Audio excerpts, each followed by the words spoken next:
نبدأ البرنامج. بسم الله. Assalamualaikum warahmatullahi wabarakatuh. Waalaikumsalam warahmatullahi wabarakatuh. Bismillah, alhamdulillah, salatu wassalamu ala rasulillah wa ala alihi wa ashabihi wa man tabi'ahum bi ihsan ila yaumiddin, ya amma ba'du. Alhamdulillah, segala puji bagi Allah.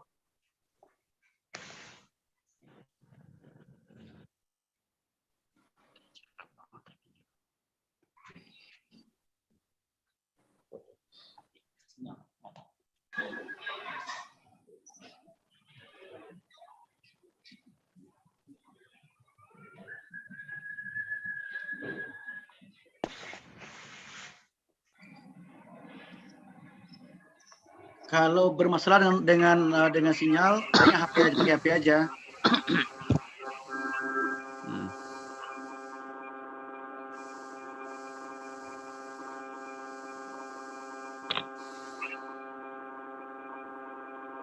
Ya Fauzul.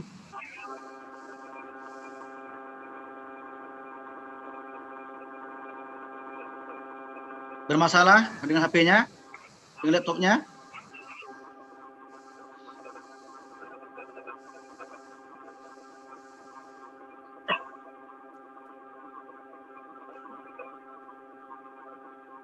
Tutup sementara, silakan ganti yang lain dulu, boleh? Silakan ganti yang lain dulu.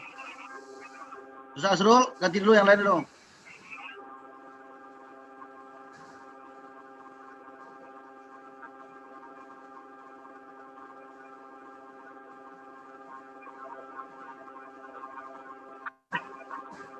Assalamualaikum warahmatullahi wabarakatuh.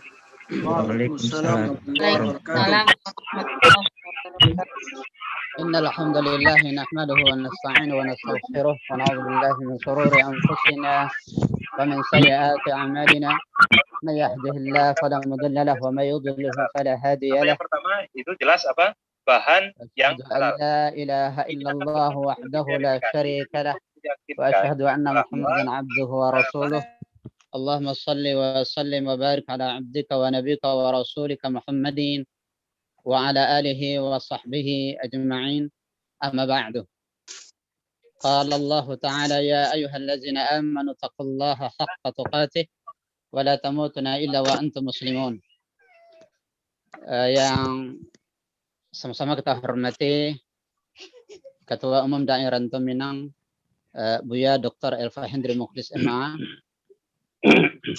yang kita hormati pemateri di siang hari ini, Ustadz Farid Ahmad Oqbah LCMA, para hadirin wal hadirat yang berkesempatan mengikuti kajian Daerah Rantau Minang, DPP Daerah Rantau Minang di siang hari ini yang saya hormati. Syukur alhamdulillah kita panjatkan kehadirat Allah Subhanahu wa taala. Pada siang hari ini kita berkesempatan kembali mengikuti kajian Daerah Rantau Minang yang diadakan setiap bulan sekali. Besar harapan kita mudah-mudahan di siang hari ini kita mendapatkan banyak ilmu yang bermanfaat sebagai bekal kita untuk kembali kepada Allah Subhanahu wa taala. Salawat dan salam semoga Allah limpahkan kepada Nabi kita Muhammad sallallahu alaihi wasallam, kepada keluarganya, kepada para sahabatnya, dan siapa saja yang mengikuti petunjuknya sampai hari kiamat. Amin ya rabbal alamin. Baiklah, untuk mempersingkat waktu kajian kita di siang hari ini, kita buka dengan membaca Bismillahirrahmanirrahim. Kita langsung masuk ke acara berikutnya, yaitu pembacaan ayat suci Al-Quran yang akan dibacakan oleh Ustaz Irfan. Kepada beliau kita persilahkan. Assalamualaikum warahmatullahi wabarakatuh. Waalaikumsalam warahmatullahi wabarakatuh.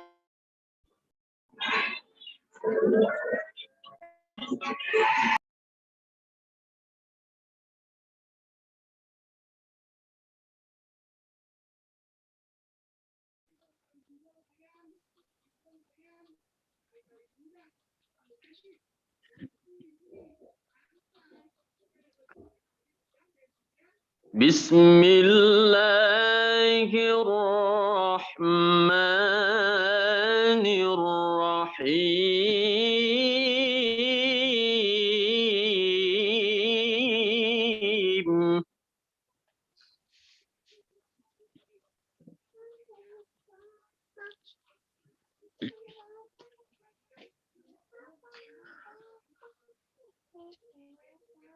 واعتصموا بحبل الله جميعا ولا تفرقوا.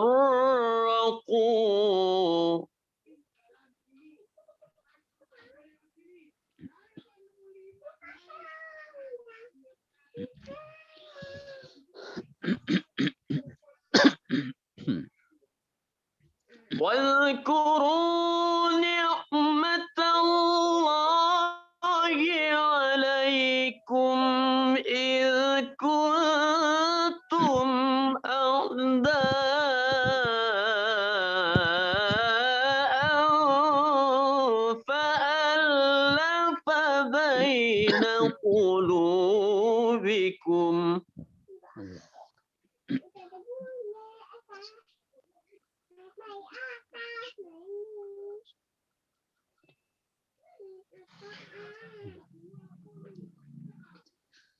فألف بين قلوبكم فأصبحتم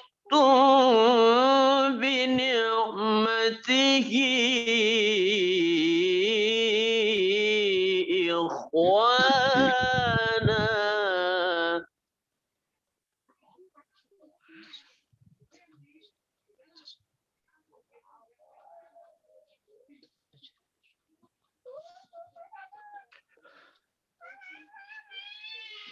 وكنتم على شفا حفرة من النار فأنقذكم منها.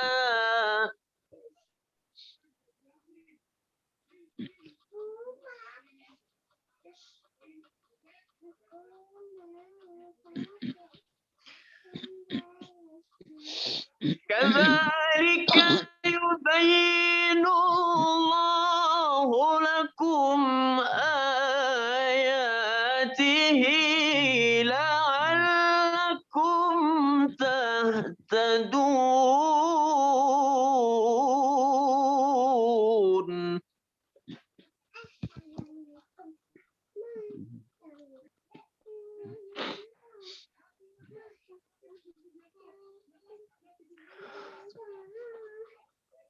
ولتكن منكم أمة يدعون إلى الخير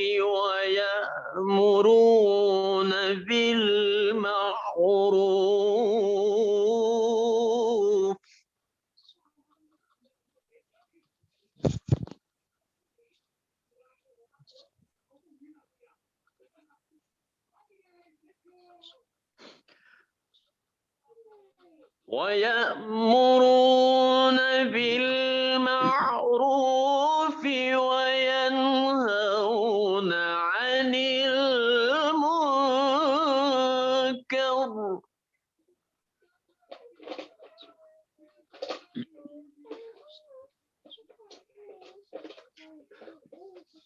وأولئك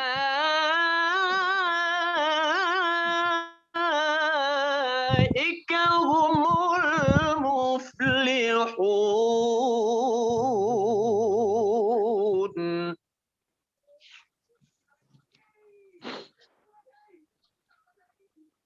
بسم الله الرحمن الرحيم.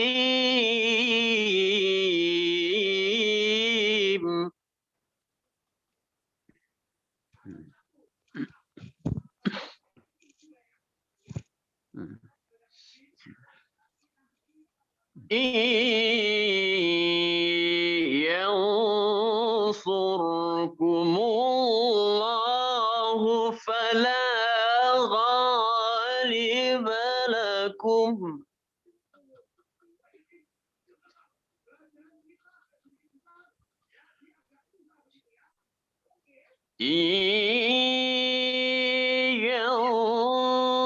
ينصركم الله فلا غالب لكم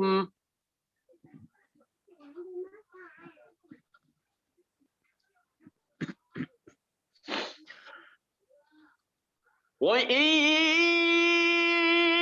يخذلكم فمن ذا الذي ينصركم من بعده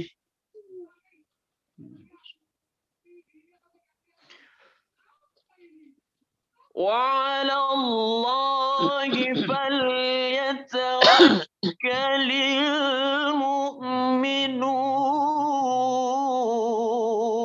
المؤمنون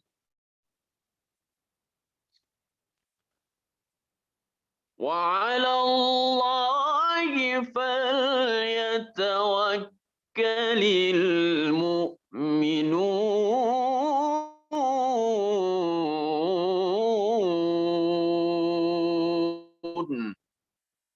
صدق الله العظيم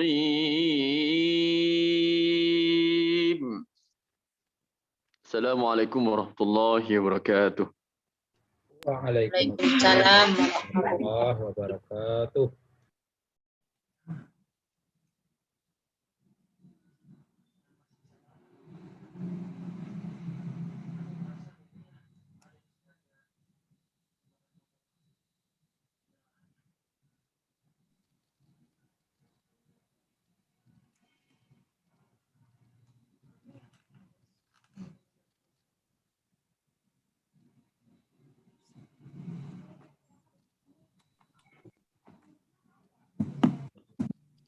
Lanjutkan. Jazakallahu khairan atas tilawah yang disampaikan oleh Ustaz Gilfon Sumbara, hafizahullah taala.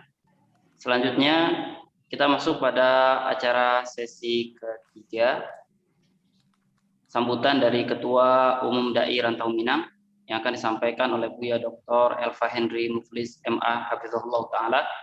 Kepada beliau, falyatafaddal mashkura. Assalamualaikum warahmatullahi wabarakatuh.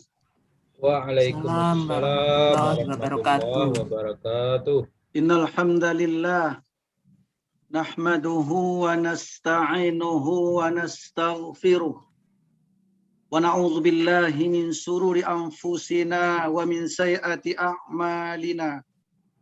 May yahdihillahu fala mudhillalah wa may yudlil fala hadiyalah. Asyhadu an la ilaha illallah wahdahu la syarikalah wa asyhadu anna Muhammadan abduhu wa rasuluh. Allahumma salli wa sallim ala Muhammadin wa ala alihi wa ashabihi ajmain, amma ba'd. Yang saya hormati, kita muliakan, khusus kepada Ustazuna Ustaz Farid Ahmad Okbah LCMA sebagai pengisi kajian kita di siang hari ini. Yang saya hormati para Dewan Pembina, para Dewan Pakar, para Dewan Penasehat, para Dewan Pengawas yang hadir di kajian hari ini, dan tak lupa penghormatan dan penghargaan kepada seluruh pengurus DPP Daram yang ikut kajian di siang hari ini, dan teristimewa kepada Ketua DPW Jawa Barat, alhamdulillah, yang hadir juga dalam kajian ini, dan beberapa DPW lain yang ikut dalam kajian ini.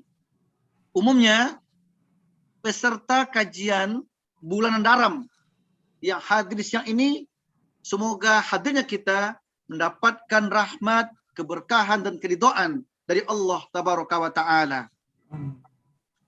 Alhamdulillah, saya sebagai Ketum Daram mengucapkan terima kasih kepada Ustazuna, kepada para peserta semua yang terus istiqamah mengikuti kajian Daram ini. Walaupun hanya sekali sebulan, itu pun bersifat virtual. Istiqamah ini yang Allah tuntut. Dan istiqamah inilah sebagai persiapan kita untuk menghadapi masa depan. Saya berharap berdoa, semoga ke depannya seluruh program Daram itu dengan baik jalannya. Termasuk kepada kajian-kajian ini. Ya, yang sebulan sekali udah istiqomah, kalau bisa ada penambah-penambah lagi yang lain. Ada program lain yang kita jalankan. Ya, mudah-mudahan saya berharap dengan adanya kajian ini akan termotivasi kita untuk menjalankan program-program yang lain. Ya, ada satu program itu yang belum terlaksana ya, yaitu program kajian yang terkait dengan adat Minangkabau. Ya, dan saya yakin narasumbernya cukup banyak. Ya, di antaranya Buya Saiful Bahri, di samping juga beliau seorang dai Daram, ahli keagamaan, beliau juga ahli di bidang keminangkabauan, insyaallah. Jadi beliau juga bisa sebagai narasumbernya.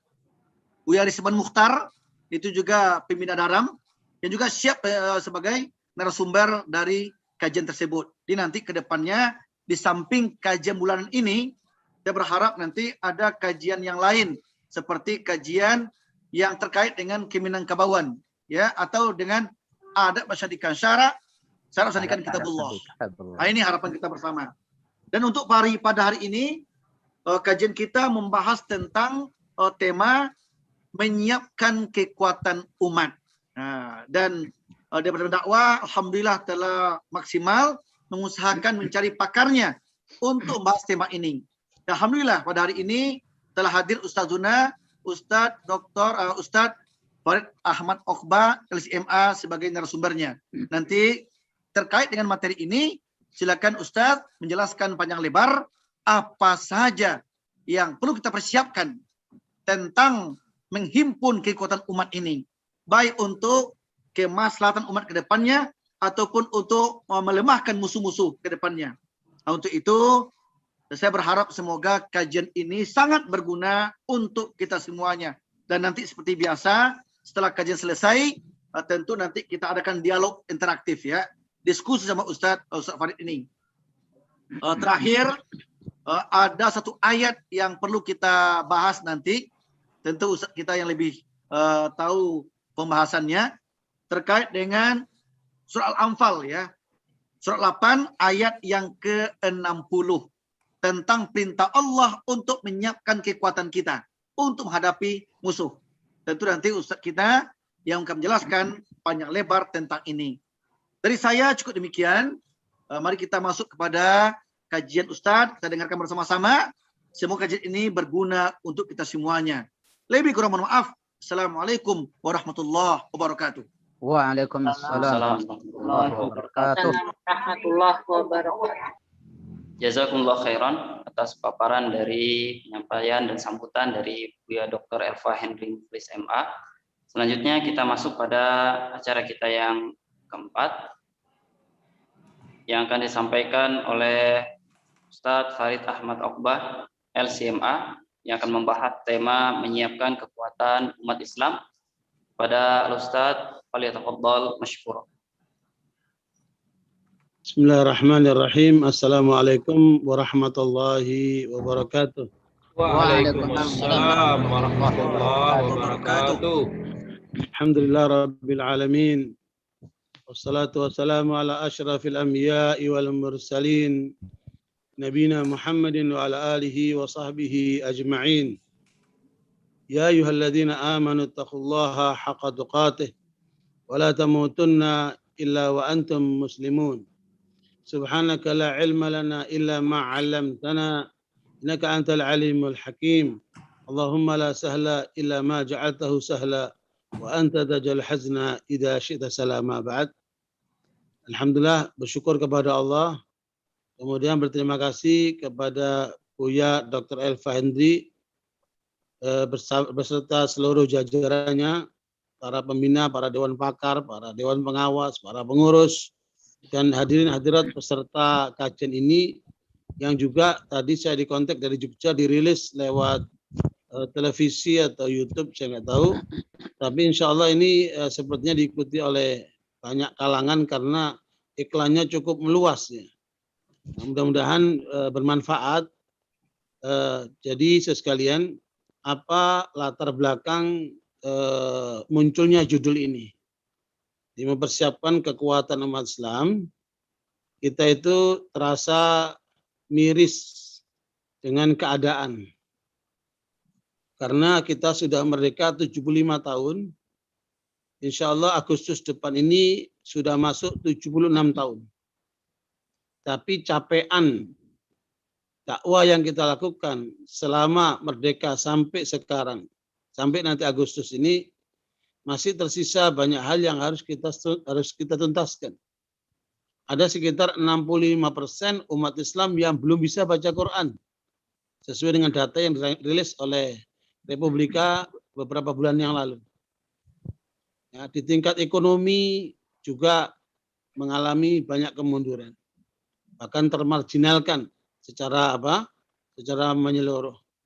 Kemudian ditambah lagi dengan ketertinggalan secara pendidikan, kualitas SDM dan seterusnya. Saya mencoba untuk mengumpulkan, menganalisa ya, data-data yang ada tentang apa potensi yang dimiliki oleh umat Islam dan apa yang dimiliki oleh lawan-lawan umat Islam itu. Ya, hampir semuanya kita kalah.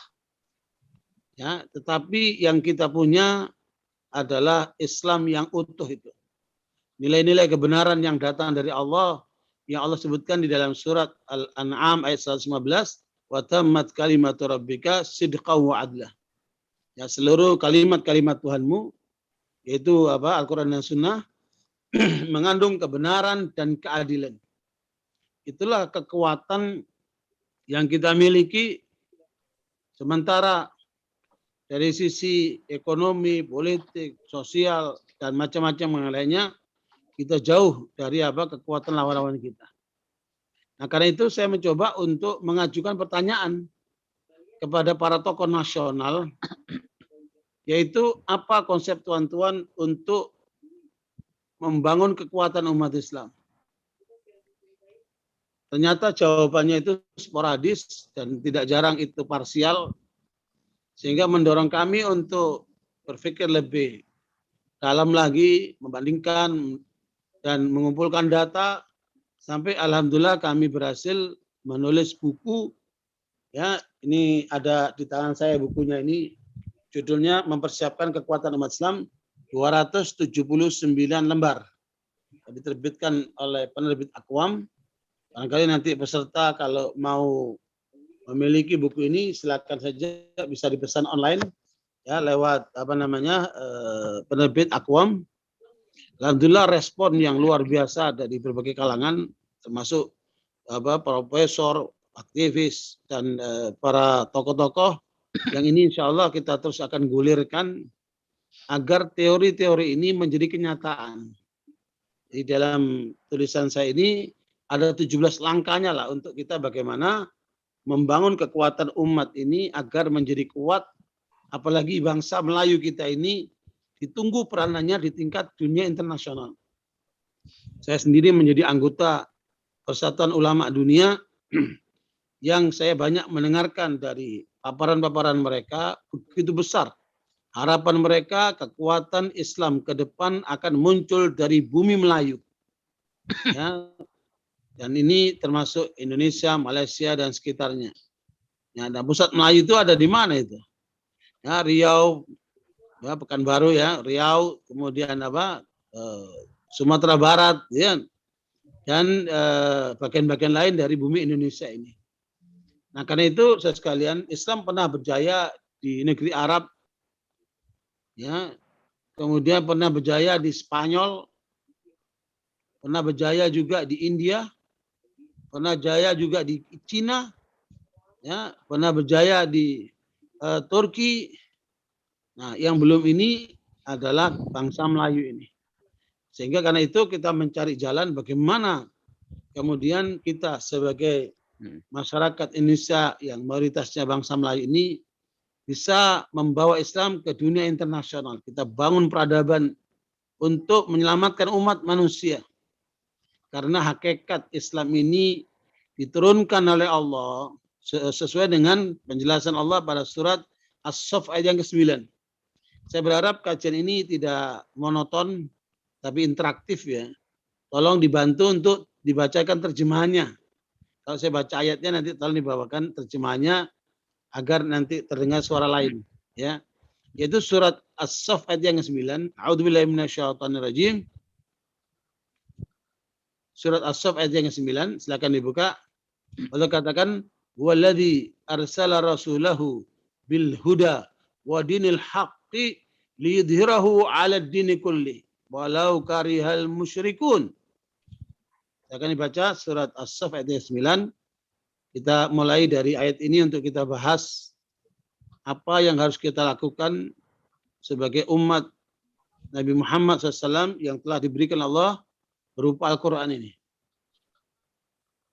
Artinya, dialah yang mengutus Rasulnya dengan membawa petunjuk dan agama yang benar untuk memenangkannya di atas segala agama, meskipun orang-orang musyrik membencinya.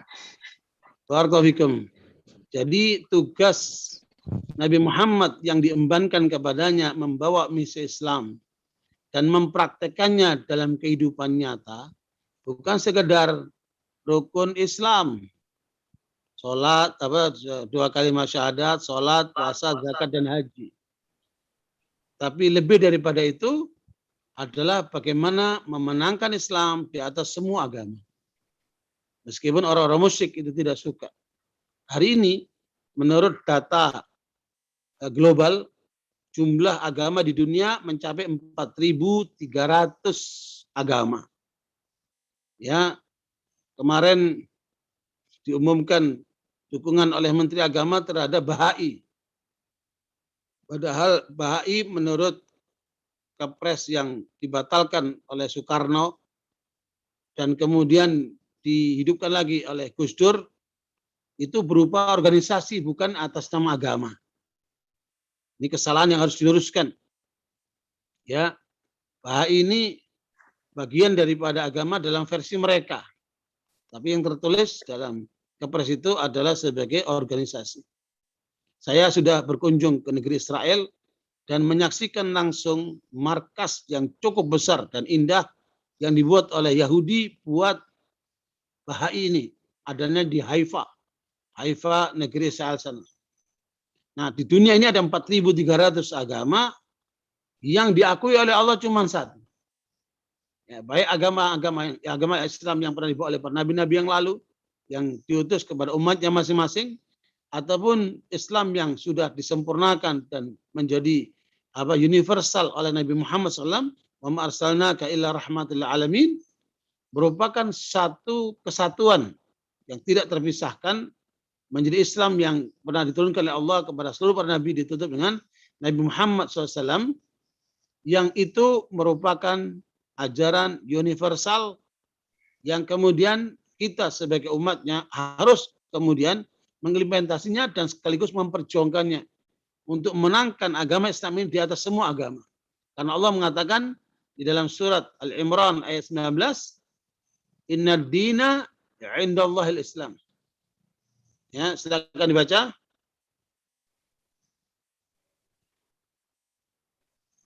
Al-Imran 19. Artinya,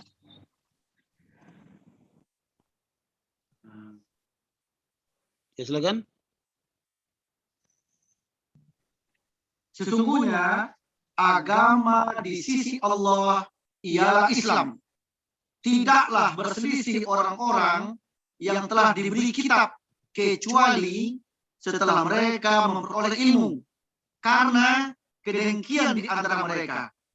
Barang siapa yang ingkar terhadap ayat-ayat Allah, maka sungguh Allah sangat cepat hitungannya. Silakan dilanjutkan ke 85, surat Al-Imran 85. Wa may yabtaghi ghairal islami dinan falan yuqbala minhu wa huwa fil akhirati minal khasirin. Kalau tadi Dan barang kaitan dengan siapa- dunia, ini kaitan dengan akhirat. Dan barang siapa yang mencari agama selain Islam, dia tidak akan diterima. Dan di akhirat, dia termasuk orang yang merugi. Jadi saudara sekalian, kita yakin kebenaran itu ada pada Islam dan itulah yang datang dari Allah. Maka di luar itu adalah kesesatan. Surat Yunus ayat 32. Fadzalikumullahu rabbukumul haq famadza ba'dal haqqi illa dhalal fa anna tusrafun. Surat Yunus ayat 32. Ya, maka itulah Allah, Tuhan kamu yang sebenarnya. Maka tidak ada setelah kebenaran itu, melainkan kesesatan. Maka mengapa kamu berpaling dari kebenaran? Itulah yang dilakukan oleh Rasulullah untuk menyampaikan kepada umat manusia bermula dari Mekah. Ya, di Mekah itu kemudian mendapatkan perlawanan justru dari pamannya sendiri Abu Lahab dan dari para tokoh termasuk Abu Jahal dan yang lainnya. Pada waktu dakwah di Mekah dikenal dengan namanya apa? Politik dakwah. Ya, politik dakwah itu dakwah tanpa kekuasaan. Ya, dan itu dilakukan melalui tersembunyi secara tiga tahun dan kemudian terang-terangan setelah itu setelah 10 tahun. Kemudian sampai masa Nabi hijrah ke Madinah, mulailah namanya politik dakwah, dakwah politik. Ya, jadi kalau di Mekah namanya politik dakwah, kalau di Madinah sudah dakwah politik karena sudah membentuk negara. Ya, dengan apa namanya undang-undang yang dibuat oleh Nabi Muhammad SAW, ya, bernama apa? Piagam Madinah. Ya, kemudian Nabi SAW melanjutkan perjuangan sampai beliau memenangkan pertarungan antara kebenaran dan kebatilan, ya, sehingga turunlah ayat yang ketiga surat Al-Maidah. Al-yauma akmaltu lakum dinakum wa atmamtu alaikum ni'mati wa raditu lakumul Islam madina. Ayatnya sangat panjang ya. Yang bagian terakhir. Yang terakhirnya aja ayat yang ketiga. Pada hari ini telah aku sempurnakan agamamu untukmu.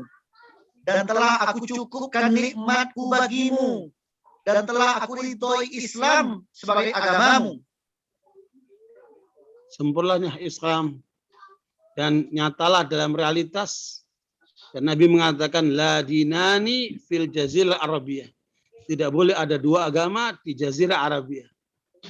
Makanya Yahudi diusir, ya, dari Khaybar, ya, Nasara tersingkir di daerah Najran, dan berkuasalah kekuatan Islam di jazirah Arabia, dilanjutkan oleh para Khulafaur Rasyidin, sehingga kemudian tertundukkanlah itu kekuatan Parsi dan Romawi dan sampailah Islam ke negeri Indonesia.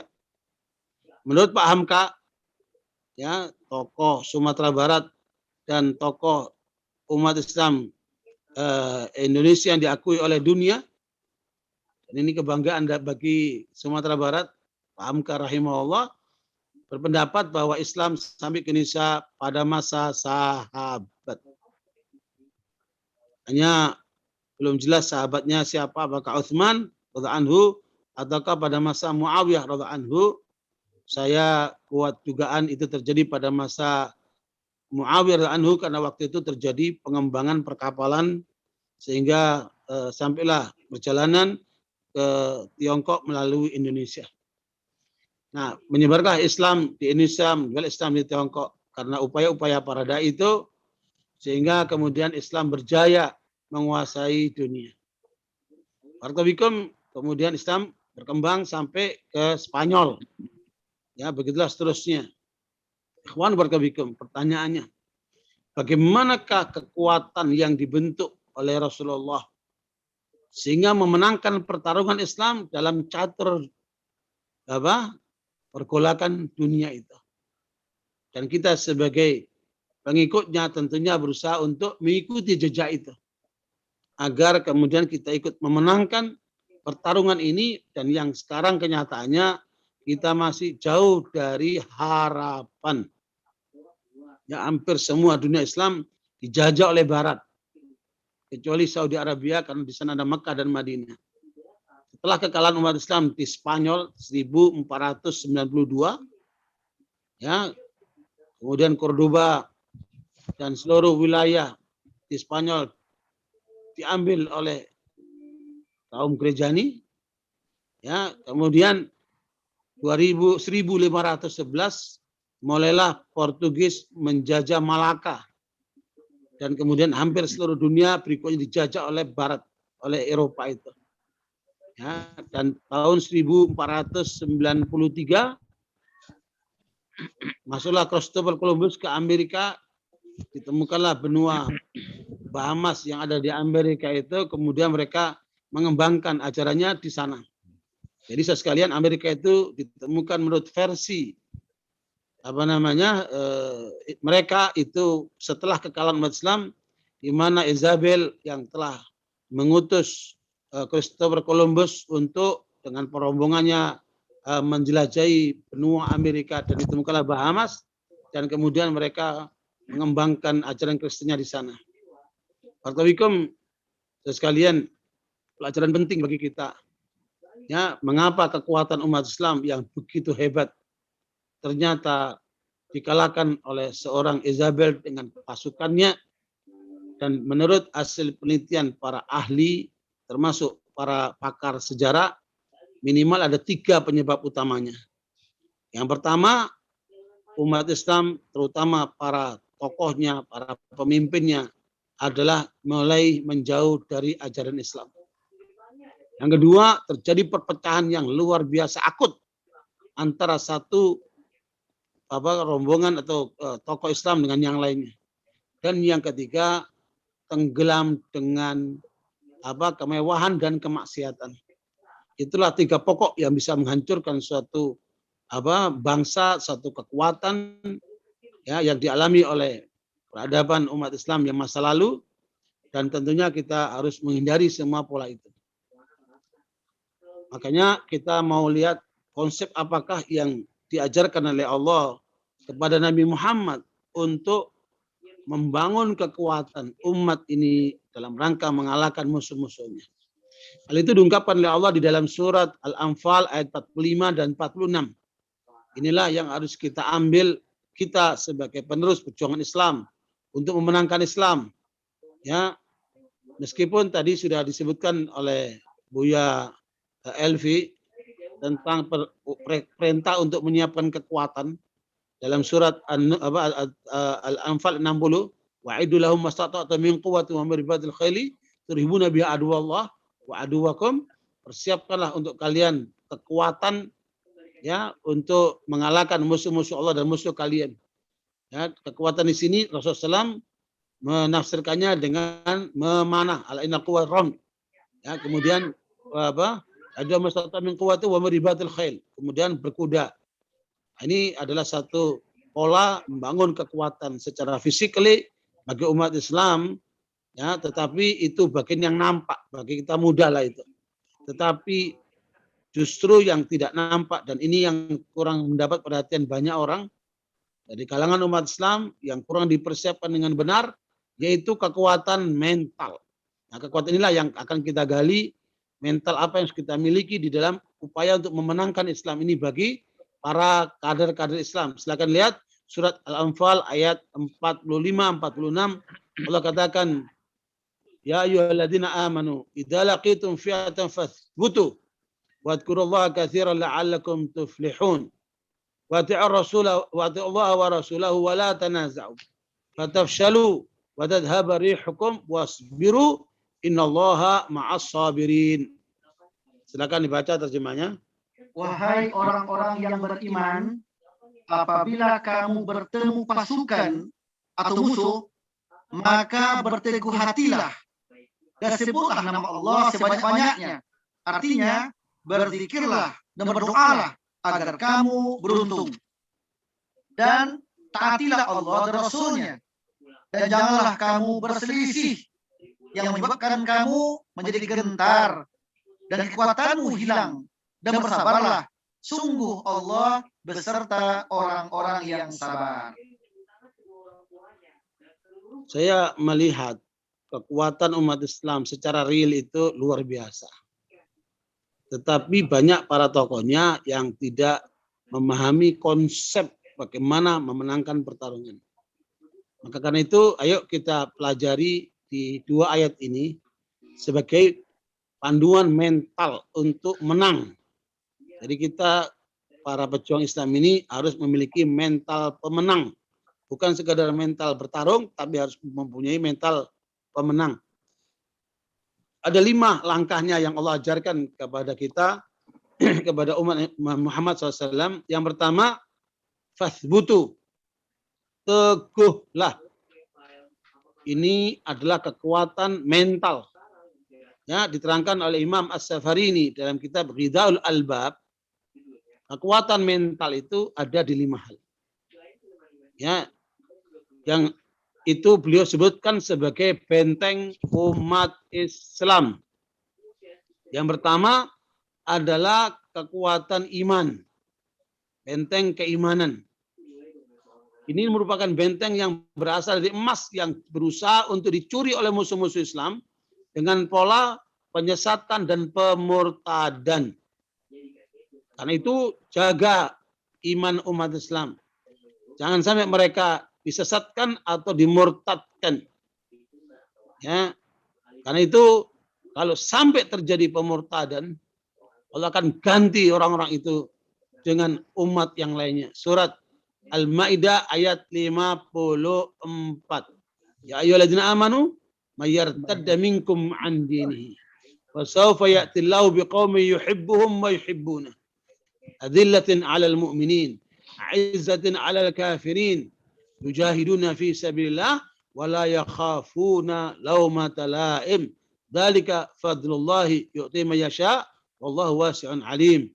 Surat Al-Maidah ayat 54. Wahai orang-orang yang beriman, barang siapa di antara kamu yang murtad atau keluar dari agamanya, maka kelak Allah akan mendatangkan suatu kaum. Dia mencintai mereka dan mereka pun mencintainya dan bersikap lemah lembut terhadap orang-orang yang beriman, tetapi bersikap keras terhadap orang-orang kafir yang berjihad di jalan Allah dan yang tidak takut kepada celaan orang yang mencela. Itulah karunia Allah yang diberikannya kepada siapa saja yang Dia kehendaki. Dan Allah Maha Luas pemberiannya, lagi Maha mengetahui. Barakallahu ada 5 kriteria apa? Orang yang beriman itu. Ya, ada 5 itu. Jangan lupa itu. Ya, mencintai Allah dan dicintai oleh Allah. Ya, kalian yang pada minum jangan tangan kiri, tangan kanan. Ya, koreksi. Kemudian, saya sekalian, lembut sesama orang Islam. Jangan seperti sekarang, sama-sama orang Islam pada keras-kerasan. Ya, pengajian dibubarkan.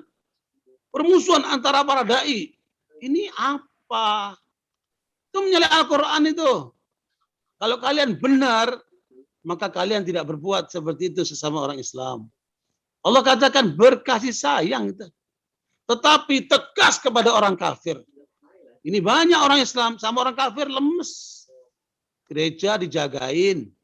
Tapi pengajian dibubarin. Berlawanan dengan ayat itu. Allah katakan tegas kepada orang kafir. Tuh kader-kader Islam tuh. Dan senantiasa berjihad di jalan Allah. Bahasa apa digunakannya itu yujahidun. Terus menerus. Artinya istimrar. Fi'il mudhari'. Terus menerus berjuang di jalan Allah.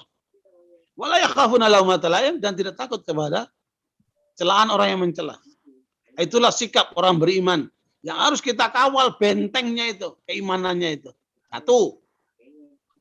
Ini menurut Imam As-Safarini dalam kitab Bidatul Albab. Makanya itu harus dijaga. Yang kedua, keikhlasan. Benteng keikhlasan. Ya, jangan sampai kita berbuat karena manusia atau karena kekuasaan atau karena kepentingan-kepentingan dunia. Nah, luruskan niatmu. Makanya seorang pemikir dari Mesir, Profesor Dr. Muhammad Imarah mengatakan umat Islam ini butuh cuma dua, al-irada wal idarah.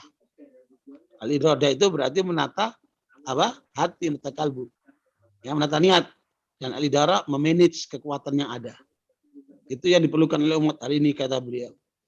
Jadi sekalian, yang kedua bentengnya yaitu menjaga keikhlasan. Yang kedua ini, ya itu kalau kita bacakan ayatnya akan panjang ya. Ma'umiru illa liya'budullaha mukhlishina lahuddin. Perintah Allah kepada kita untuk senantiasa ikhlas dalam semua kaitan dengan kehidupan menjalankan agama ini. Nah, yang ketiga adalah menjalankan syariat Allah. Nah, itu dalam tadi itu Al-Bayyinah ayat yang kelima. Kalau yang ketiga ini perintah melaksanakan syariat Allah itu ada di dalam surat apa? Al-Jathil 18. Tsumma ja'alnaka 'ala syari'atin minal amri fattabi'ha wa la tattabi'ahu alladziina la ya'lamun. Diperintah Allah kepada kita semua, Nabi Muhammad dan kita sebagai pengikutnya untuk menjalankan syariat Allah yang mengandung perintah. Perintah yang harus jalankan, larangan yang harus tinggalkan. Dua-duanya perintah. Ya, dan jangan mengikuti hawa nafsu orang yang tidak berilmu. Semua ajaran, aturan, undang-undang yang bertentangan dengan syariat Allah, pastikan itu dasarnya adalah hawa nafsu orang-orang yang tidak berilmu. Karena seluruh ajaran syariat Allah ini adalah benar dan untuk kepentingan manusia. Katabikum itu yang ketiga. Ya, untuk supaya teguh, sabat di dalam memperjuangkan Islam, maka laksanakanlah syariat Allah ini secara utuh. Nah, yang ketiga adalah menegakkan sunnah. Ya, menegakkan sunnah. Itulah yang Rasulullah SAW wa adana Rasulullah mau'idatan wajilat minhal qulub wa dharifat minhal uyun ka'annaha mau'idatu muwaddi'. Nabi SAW setelah salat subuh menasihati kami dengan nasihat yang menggetarkan hati kami dan menjadikan mata kami menangis karena itu seakan-akan nasihat orang yang akan berpisah. Ya, nasihat Nabi yang terakhir yang akan berpisah. Apa nasihat Nabi? Innahu man ya'ish minkum fasayara ikhtilafan katsira. Siapa yang hidup dari kalian setelahku akan menemukan banyak perbedaan. Maka Nabi mengajarkan, fa'alaikum bisunnati. Maka kalian harus berpegang dengan sunnahku. Wa sunnatil khulafa'ir rasyidin al-mahdin min ba'di. Wa abdu alaiha binawajid. Dan sunnah sahabat-sahabat para khulafa'ir rasyidin setelahku. Yang telah mendapat petunjuk itu. Dan gigitlah erat-erat dengan gerahammu. Jadi sekalian, poin yang keempat. Kalau ingin tabat, teguh, peganglah sunnah Nabi. Jangan sepotong-sepotong. Sunnah jenggot, sunnah poligami, sunnah apalah itu kan. Tapi lupa dengan sunnah-sunnah lain. Sunnah politik, sunnah ekonomi, ya sunnah-sunnah yang lain itu. Jangan dipotong-potong ini sunnah ini. Ambil sunnah seutuhnya. Ya, itu poin yang keempat. Benteng yang harus dimiliki oleh umat Islam agar teguh. Adapun yang kelima adalah benteng adab dan akhlak. Ya, adab dan akhlak. Kita sebagai umat Islam harus beradab dan berakhlak mulia. Ya, karena itu merupakan satu contoh yang diberikan Nabi SAW. Wa innaka ala khuluqin azim. Sungguh engkau Muhammad berada pada akhlak yang mulia. Sehingga Allah Subhanahu wa taala mengajarkan kepada kita dengan kelembutan yang diberikan oleh Allah kepada Nabi Muhammad SAW. Ya, surat apa namanya Al-Imran ayat 159. Ya, fa bima rahmatin minallahi linta lahum wa la kunta faddan ghalidul qalbi lan faddu min hawlik. Disebabkan karena rahmat dari Allah engkau menjadi lembut wahai Muhammad. Bila kamu mengeras, bila kamu bersikap kaku, maka orang akan lari darimu. Makanya ini al-akhlak mulia yang harus kita miliki, yaitu apa? Kelembutan. ketakutan. Ya, barakallahu adab akhlak mulia inilah poin kelima dari poin yang kita bahas pada surat Al-Anfal ayat yang ke-45, yaitu memiliki sabat, keteguhan ya di dalam perjuangan. Inilah hal yang perlu ditanamkan mental kita supaya teguh dengan 5 prinsip keteguhan itu ya. Adapun yang kedua, wadkurullaha katsiran la'allakum tuflihun, banyaklah berzikir kepada Allah.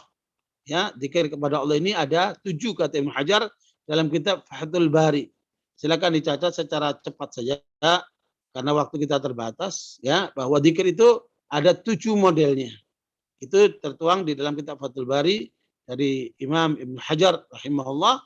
Yang pertama adalah zikrul lisani bis sana. Zikirnya lisan dengan banyak memuji Allah. Maka Nabi mengingatkan, kalau kamu ingin surga, maka jadikan lisanmu selalu basah menyebut Allah. Itu yang pertama, zikrul lisan bis sana. Yang kedua, zikru al-udunaini bil isgha. Ya, zikirnya 2 telinga dengan mendengarkan ayat-ayat Allah.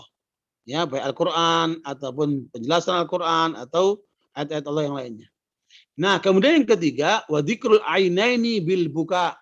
Zikirnya 2 mata dengan menangis karena Allah. Ya, bukan menangis karena digoda istri atau digoda suami atau digoda orang, tapi nangis karena Allah. Itulah zikir yang ketiga. Karena nangis itu ada 10 macam, yang paling sehat itu nangis karena Allah.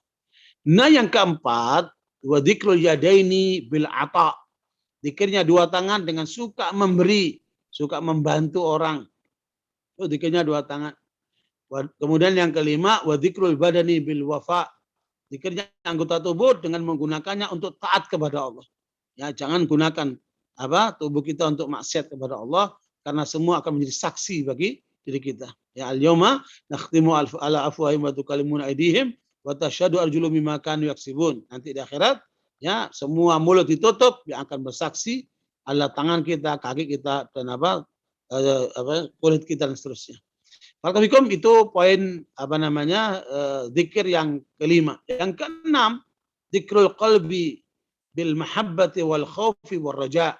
Zikirnya kalbu dengan rasa cinta, rasa harap, dan rasa takut. Ya, dengan rasa cinta, rasa takut, dan rasa harap. Jadi dalam kalbu itu selalu terkait dengan Allah SWT. Makanya kalbu manusia itu hanya ada 1.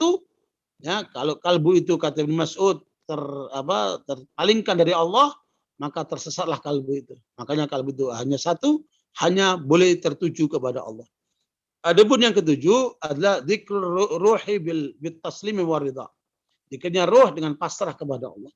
Apapun keadaannya, mau kena COVID, mau meninggal di tempat tidur, mau kecelakaan di jalanan, apapun keadaannya kita pasrah kepada Allah. Tapi sekalian, jangan takut dengan COVID. Karena COVID ini bagian daripada ujian kehidupan.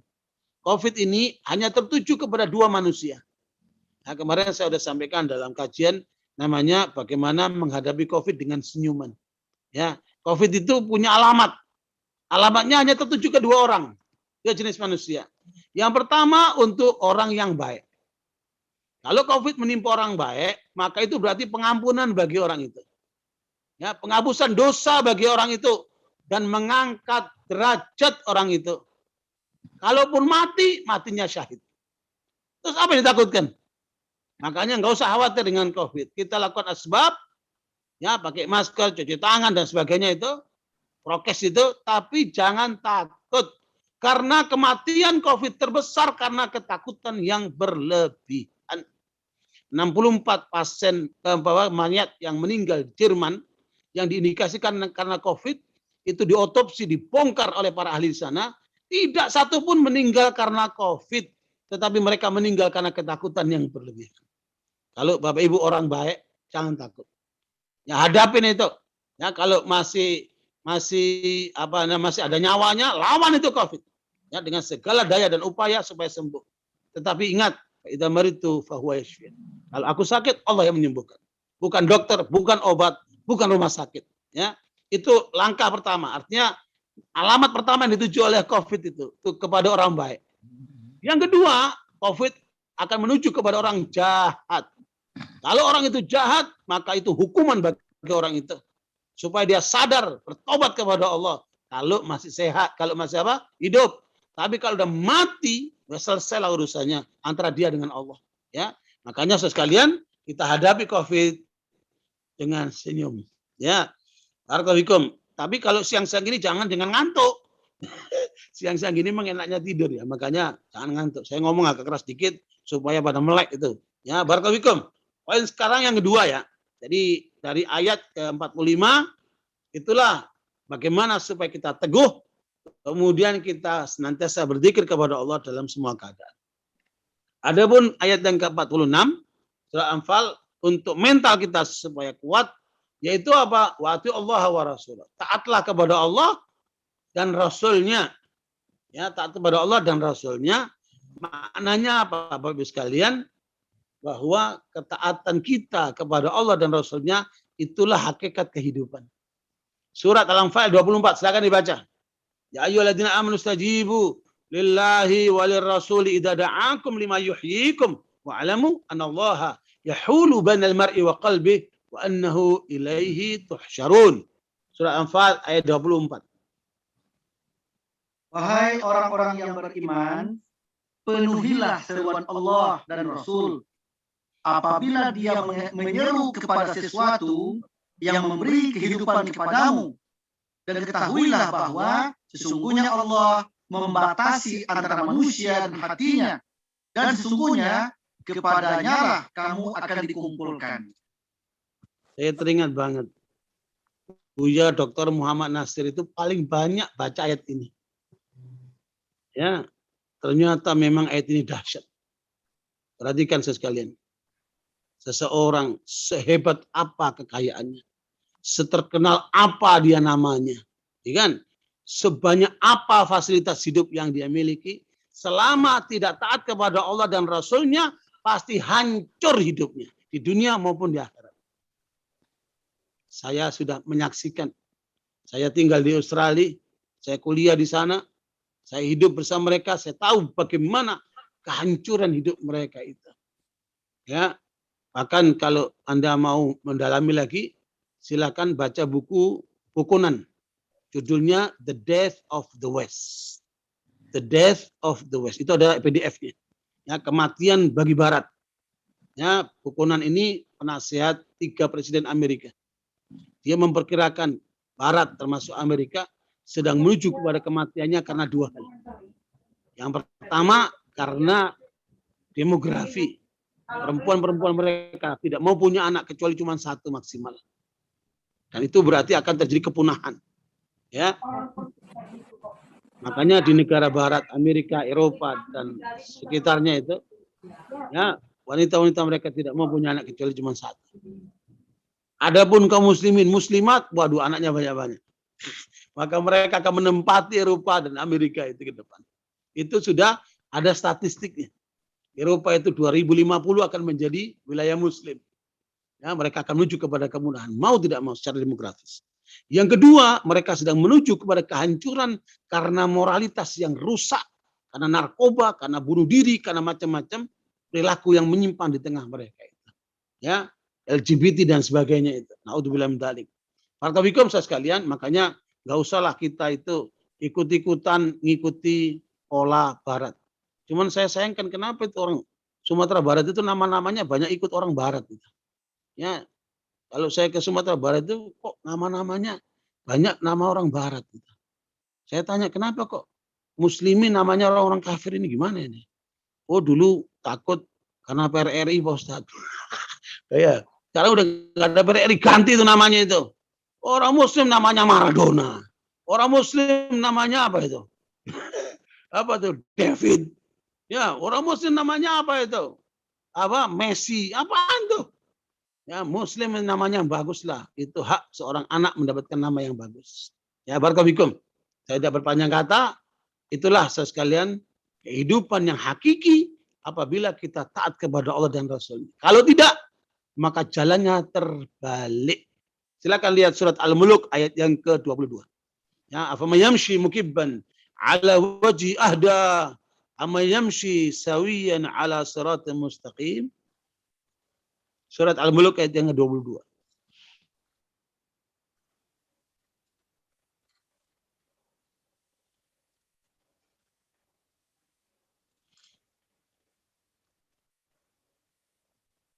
Al-Muluk 22 ya. Assalamualaikum. Mana itu yang baca? Hah? Al-Muluk Al-Muluk 22. ayat 22. Apakah orang yang merangkak dengan wajah tertelungkup yang lebih terpimpin dalam kebenaran, ataukah orang yang berjalan tegap di atas jalan yang lurus?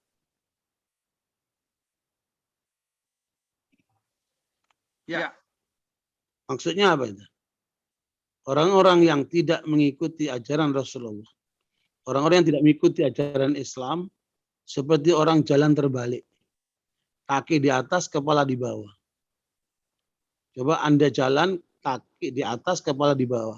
Kuat berapa lama? Kuat berapa jaraknya itu? Ya, itu akrobatik. Kalau ada orang jalannya kebalik, kita bilang apa itu? Majnun. Benar nggak? Nah, ini banyak orang jalannya terbalik. Kita jangan seperti mereka.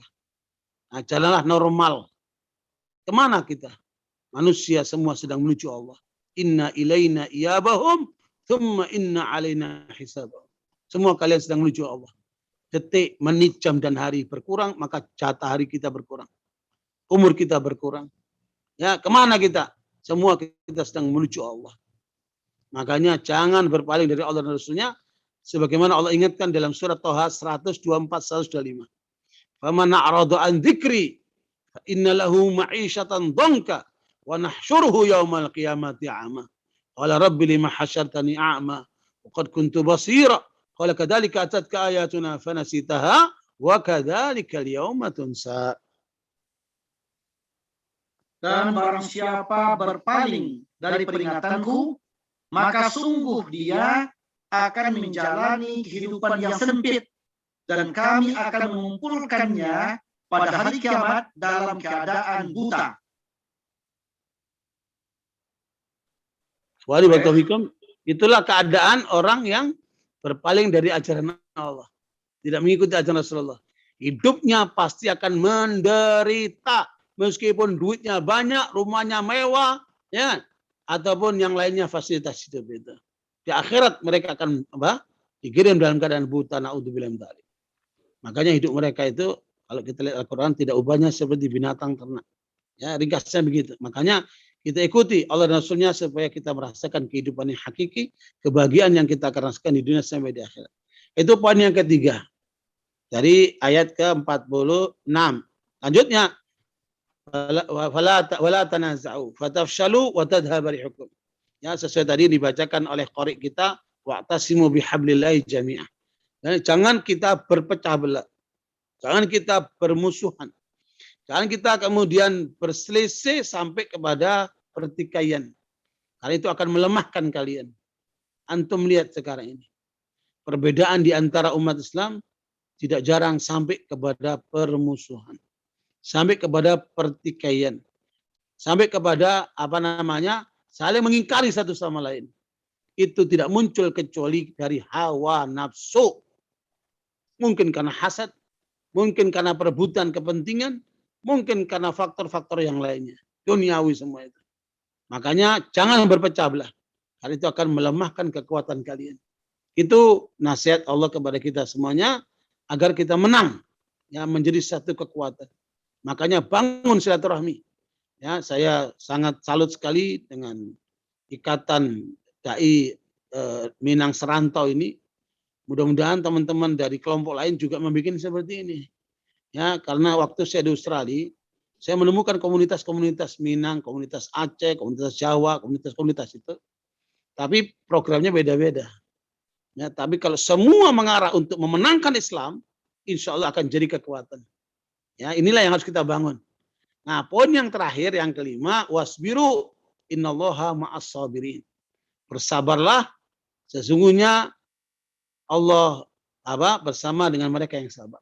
Sabar itu ada 3, sabar menjalankan perintah Allah, sabar meninggalkan larangan Allah, dan sabar menghadapi ujian Allah. Sekarang saya mau tanya, 5 hal itu Ustadz Fakhrul Azmi silakan disebutkan apa saja 5 tadi itu. Mental yang harus dimiliki oleh umat Islam ada 5 tadi, sesuai dengan ayat 45-46. Apa aja itu? Yang pertama harus teguh. Nah, Butuh teguh. Yang kedua, wadhkurullah, harus berzikir, mengingat kepada Allah Subhanahu wa taala. Dalam Kemudian semua wala keadaan. tanaza'u. Kemudian wala tanaza'u. Belum Tidak sebelumnya. boleh Wa atiullaha wa rasulah. wa atiullah, taat kepada Allah Subhanahu wa taala. Dan rasulnya. Taat kepada Allah dan Rasul. Yang keempat adalah wala tanaza'u. Tidak boleh saling berselisih. Yang terakhir,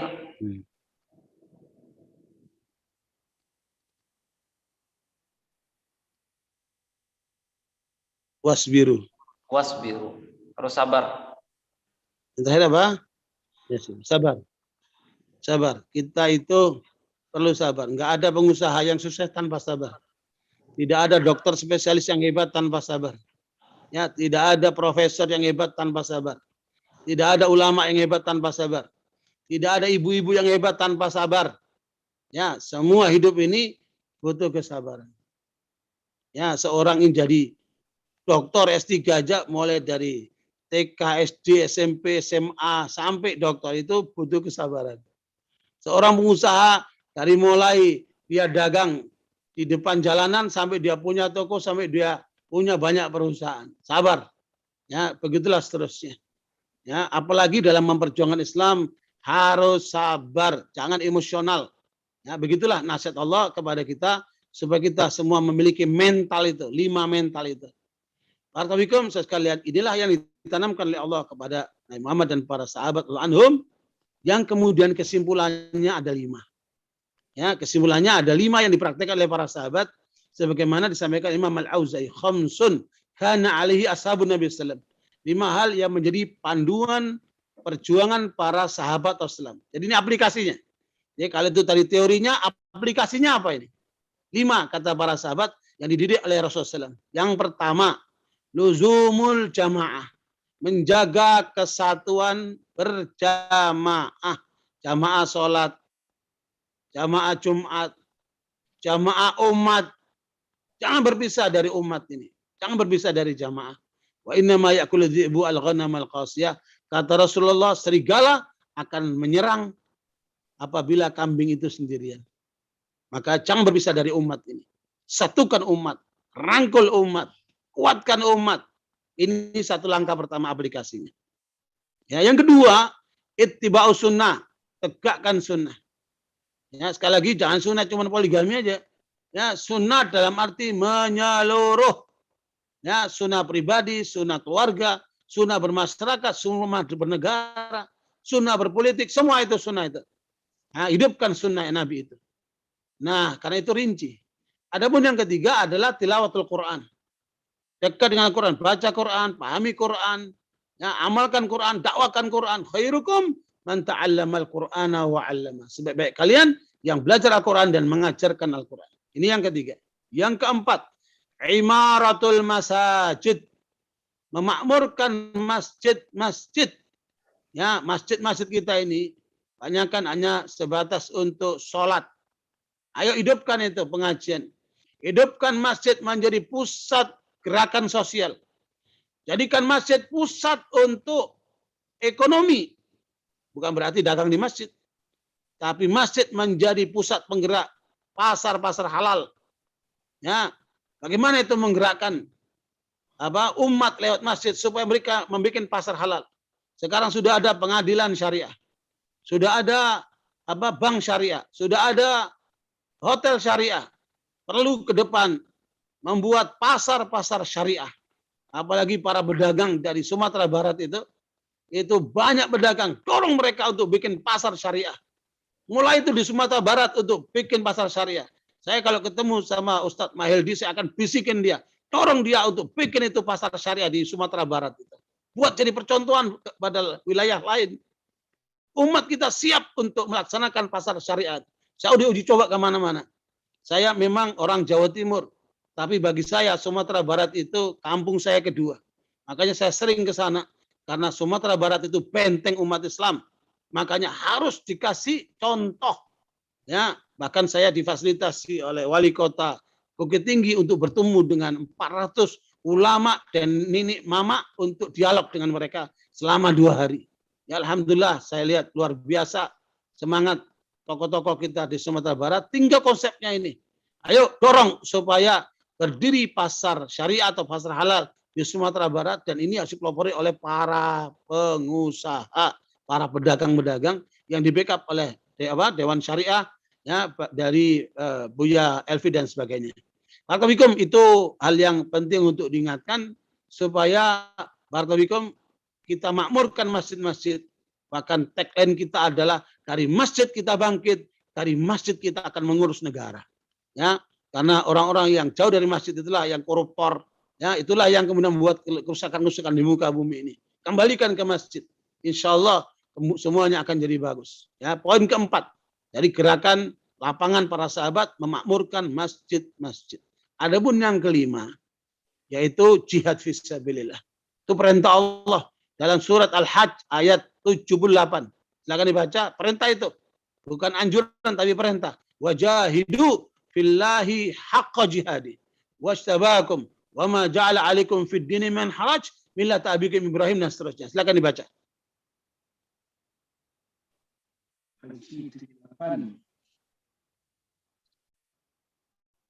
Al-Haji 78.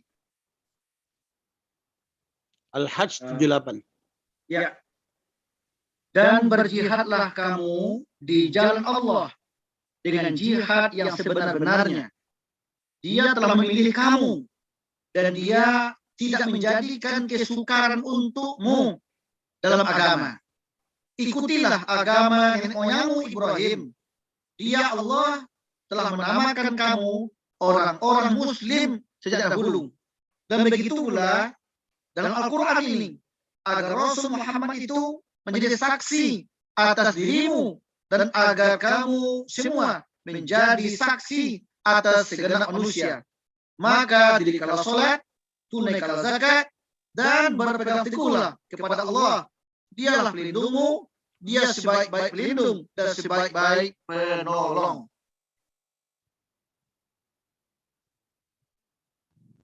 Jelas ya, itu perintah Allah untuk berjihad.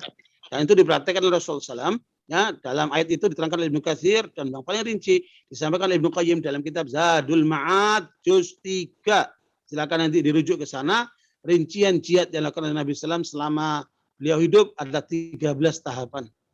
Ya, jihad melawan hawa nafsu, jihad melawan setan, jihad melawan orang-orang zalim, dan jihad melawan orang-orang kafir. Dan masing-masing itu ada rinciannya. Barakallahu saudara sekalian, inilah praktek Rasulullah SAW di dalam melaksanakan perjuangan Islam yang dipraktek oleh para sahabat. Karena itu silakan Ustadz Kahar Mulyani diulangi apa saja 5 poin yang aplikatif menurut para sahabat.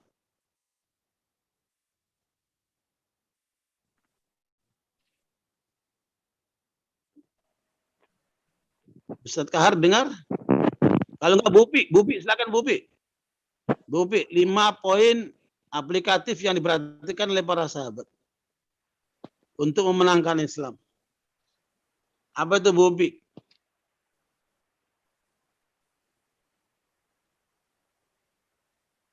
Dibuka ya. Itu mute-nya itu. Ya, nama. Ya, nama Bupi. Ya masih nyimak Pak Ustadz. Hah? Ya, Bu Marhama, silakan Bu Marhama. Apa 5 poin aplikatif yang diperhatikan para sahabat untuk memenangkan Islam? Tadi menjaga persatuan jamaah. Masya Allah, Allah barik. Naam, jaga persatuan. Terus menegakkan sunnah. Masya Allah, naam. Terus tilawatul Quran. Naam, banyak baca Quran. Jangan ada sehari tanpa baca Quran. Mengajarkan dan mengajarkan. Apa yang keempat? Yang keempat memakmurkan masjid-masjid. Mantap. Terus? Ya, yang kelima jihad fisabilillah. Allah barik fiik. Betapa beruntungnya suaminya Bu Marham ini. Bu Erni. Ya. Hah? Bu Erni. Tulisannya Bu Marhama ini. Oh. Namanya Bu Marhama di sini. Oh, Masya Allah. Oke, lanjut ya. Jadi sekalian, itulah praktek para sahabat. Kemudian saya lanjutkan kesimpulan dari proses perjalanan yang disampaikan oleh Imam Nawawi rahimahullah. Cara untuk menang maka dibutuhkan 4 hal menurut Imam Nawawi. Yang pertama adalah gerakan ulama. Ulamanya harus bergerak membangun kekuatan umat. Ini menurut Imam Nawawi. Yang kedua, dukungan para penguasa. Ya, dukungan para penguasa. Pada dengar nggak suara saya? Dengar, Ustaz. Ini apa? Sinyalnya ada masalah. Pada dengar nggak suara saya? Jelas Ustaz, jelas suara. Jelas. Assalamualaikum. Alhamdulillah jelas. Ya, dengar nggak suara saya? Sangat jelas, Ustaz. Sangat jelas. Gambarnya tidak bergerak Assalamualaikum. Ustaz, tapi suaranya terdengar jelas. Ya. Dengar ya? Dengar dah, jelas dah. Dengar.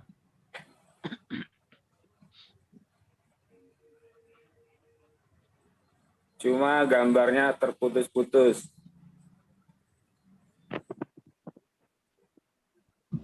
Silakan dilanjutkan Ustaz. Insya Allah suaranya terdengar.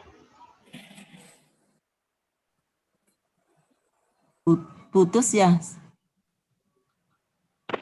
Putus. Putus. Ya. Mungkin.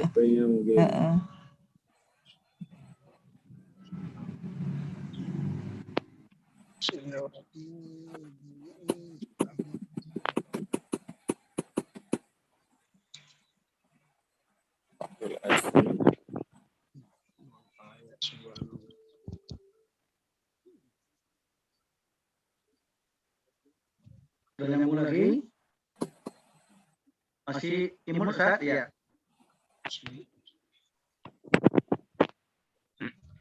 Ya, udah nyambung lagi. Ya, udah dengar suara saya? Sudah dengar, Ustaz. Sangat jelas. Oke. Oke, barakallahu. Saya lanjutkan ya. Ya. Jadi menurut Imam Nawawi, kekuatan umat Islam perlu dibangun oleh 4 komponen. Komponen pertama adalah gerakan ulama. Yang kedua, dukungan penguasa. Yang ketiga, ya, dukungan pengusaha, para pengusaha. Yang keempat, doa-doa fuqara dan masakin. Itu menurut Imam Nawawi rahimahullah. Saya ulangi, gerakan para ulama, dukungan para penguasa, dan dukungan para pengusaha, serta doa-doa para fuqara dan masakin. Kemudian saya lanjutkan lagi. Hasil penelitian yang dilakukan oleh Dr.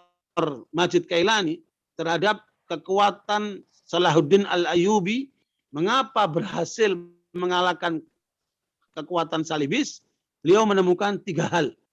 Dalam bukunya Hakadha Dhahara Jilu Salahuddin. Buku ini menggoncangkan Israel karena takut dibaca oleh umat Islam. Yaitu 3 komponennya. Yang pertama adalah gerakan para ulama. Yang kedua, gerakan mak-mak. Ya, gerakan mak-mak. Mak-mak harus bergerak nih. Dan yang ketiga, baru dukungan para penguasa. Itu menurut hasil penelitian Dr. Majid Kailani. Nah, menurut Farid Uqbah, silakan dibuka itu. Ininya apa namanya? PowerPoint-nya. Ada 17 langkah yang harus dilakukan oleh kita kalau ingin menang. Kalau ingin kuat. Silakan dibuka hostnya. Tadi sudah dibuka apa namanya? Bagian judulnya. PowerPoint. Ada 17 langkah untuk menang. Tentunya sesuai dengan perkembangan yang terjadi ya, dalam keadaan sampai hari ini. Ini kekuatan Islam, ini poinnya. Semuanya ada 92 lembar, tapi ini poin-poinnya saja. Secara ringkas ini keadaan umat Islam itu 1/4 penduduk dunia, luas wilayahnya 35 juta, memiliki sejarah gemilang yang masa lalu, memiliki agama Sami yang tertandingi, dan sumber kekayaan alam melimpah. Hampir luar biasa kekayaan yang ada di negeri-negeri muslim. Lanjut. Nanti kalau yang minat silakan minta ke host itu apa namanya kopinya. Ini sekarang kita diperebutkan oleh Barat dan Timur. Ya, Barat itu sekarang Amerika, Timur itu Cina. Nah, ini persiapan harus disiapkan ya sebagai perintah Allah. Lanjut. Ya, ini. Nah, kekuatan ini poinnya dengan ilmu dan Al-Quran memang kemudian memanah satu mengalahkan 10 orang itu ada dalam surat Al-Anfal. Ya, itu untuk apa kekuatan dari masing-masing orang ya supaya punya kadar ilmu dan fisik yang memadai. Lanjut. Ini rumusnya. Potensi rohani, spiritual, potensi akal, intelektual, dan potensi beraksi. Dimensi faktual jadi kekuatan dahsyat. Makanya jangan berteori melulu. Ayo kita sampai kepada 3 poin ini. Ya, memang peradaban umat manusia ini intinya ada pada ilmu. Inilah ilmu yang harus kita miliki, yang Allah berikan kepada kita lewat ajaran Islam ini. Lanjut. Kalau bahasa Al-Quran mudah, ilmu dan amal. Nah inilah 17 poin yang harus kita bangun untuk menjadi satu kekuatan besar umat Islam. Pertama kekuatan ilmu. Ya, kekuatan ilmu. Ini inti peradaban. Makanya kita, anak-anak kita, cucu kita kuatkan di sisi ilmu. Baik ilmu agama maupun ilmu skill dunia. Ya, dua-duanya perlu kuasai. Kemudian yang kedua kekuatan iman. Nah, ini nanti ada rinciannya panjang di belakang itu. Ya, nanti silakan dibuka karena waktu kita terbatas. Kemudian kekuatan kepribadian. Ya, ini sebenarnya 5 poin di 45, 46 surat Anfal ini membangun kepribadian ini. Ya, supaya menjadi pribadi yang kuat. Baru yang keempat itu sebenarnya kekuatan keluarga ya. Keluarga dulu. Baru nanti ini salah tempat. Baru yang kelima kekuatan masyarakat muslim. Jadi keluarga dulu, baru kekuatan masyarakat. Yang keenam kekuatan amal. Ya, masing-masing kita beramal sesuai dengan kemampuan kita yang Allah berikan kepada kita akan menjadi tanaman kesalehan. Fa may ya'mal mithqala dzarratin khairan yara wa may ya'mal mithqala dzarratin syarran yara. Lanjut. Ini poin yang keenam, kekuatan amal. Itu rinciannya ada di belakang itu. Silakan nanti yang minat bisa diakses. Yang ketujuh, kekuatan harta. Nggak mungkin perjuangan tanpa harta. Tetap kita, makanya diajarkan untuk berzakat, berinfak, bersedekah, berwakaf, berhibah. Itu semua dalam rangka untuk membangun kekuatan lewat harta ini. Kemudian yang ke-8, kekuatan dakwah. Ya, jaringan-jaringan dakwah harus dikuatkan. Ya, boleh mulai taklim pribadi, kelompok dan seterusnya. Kemudian kekuatan pendidikan Islam. Baik tingkat formal maupun non formal. Kemudian ke-10 kekuatan media Islam. Ini juga tidak kalah pentingnya. Ya, senjata yang ampuh yang luar biasa lewat kekuatan media. Kemudian 11 kekuatan politik Islam. Nah, ini kita kuatkan. Kami sekarang sedang mendirikan Partai Dakwah Rakyat Indonesia dalam rangka untuk menangkan Islam ya untuk masuk ke wilayah ke-11 ini. Ya, kita lagi rapikan terus, mudah-mudahan segera dapat SK dari Menkumham. Kemudian yang ke-12 yaitu kekuatan hukum Islam. Hukum Islam harus diperjuangkan terus ya. Karena sudah kan dekret Presiden 5 Juli 59 ya bahwa Undang-Undang Dasar 45 dijiwai oleh Piagam Jakarta. Itu kekuatan hukum yang harus kita perjuangkan ke depan. Yang lanjut. Lanjut yang ke-13.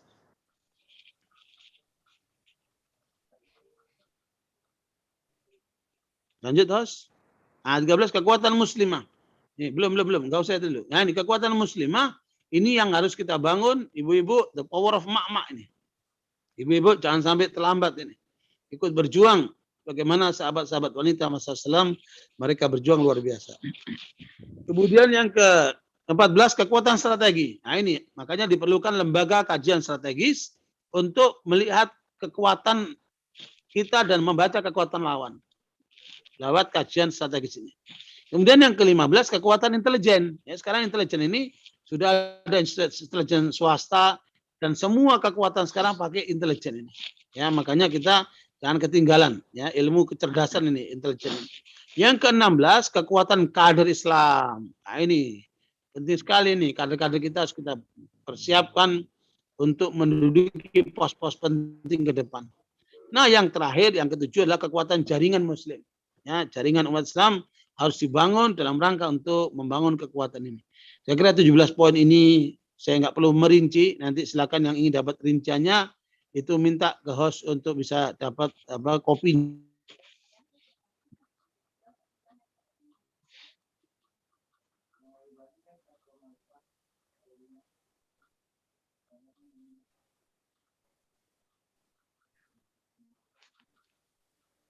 Ya, barakallahu. Mudah-mudahan dengan itu kita bisa memahami peta ya, bagaimana kita membangun kekuatan Islam. Insya Allah kita perkaya dengan dialog. Insya Allah. Jazakumullah khair.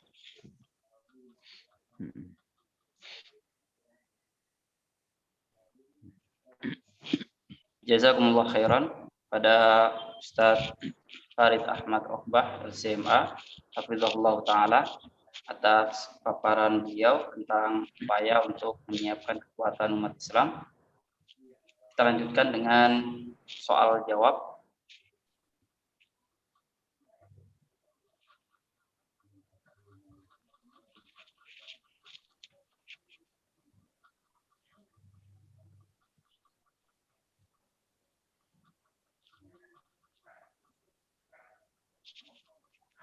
Assalamualaikum. Waalaikumsalam. Salam. Pak Ustadz, nama saya Jufri Zaljinis, Pak Ustadz. Ya. Pak Ustadz, saya begitu tertarik dengan penjelasan yang Ustadz paparkan ini. Sehingga yang tadinya otak saya itu agak... Suaranya putus-putus, Pak. Ya. Halo? Iya, Ustadz. Dengar, Ustadz? Dengar? Ya, silakan. Ya, silakan. Iya, jadi begini Ustadz. Tadi apa yang diutarakan Pak Ustadz ini suatu hal yang sangat real di lapangan sekarang. Cuma sekarang begitu satu Ustadz. Ini saya belum melihat dai yang entrepreneur ini masih diperlukan di dalam dewan dakwah, dalam dakwah Islam ini Pak Ustadz. Sebab di dalam memberikan dakwah tentunya dia harus berjiwa entrepreneur juga. Contohnya, sekarang ini umat kita ini ke posisi ekonomi dalam keadaan terpuruk, Pak Ustadz. Ayolah, mungkin ada suatu gerakan dari kumpulan dai ini, daram ini, supaya bisa ada dai yang memiliki jiwa entrepreneur untuk bergabung gitu.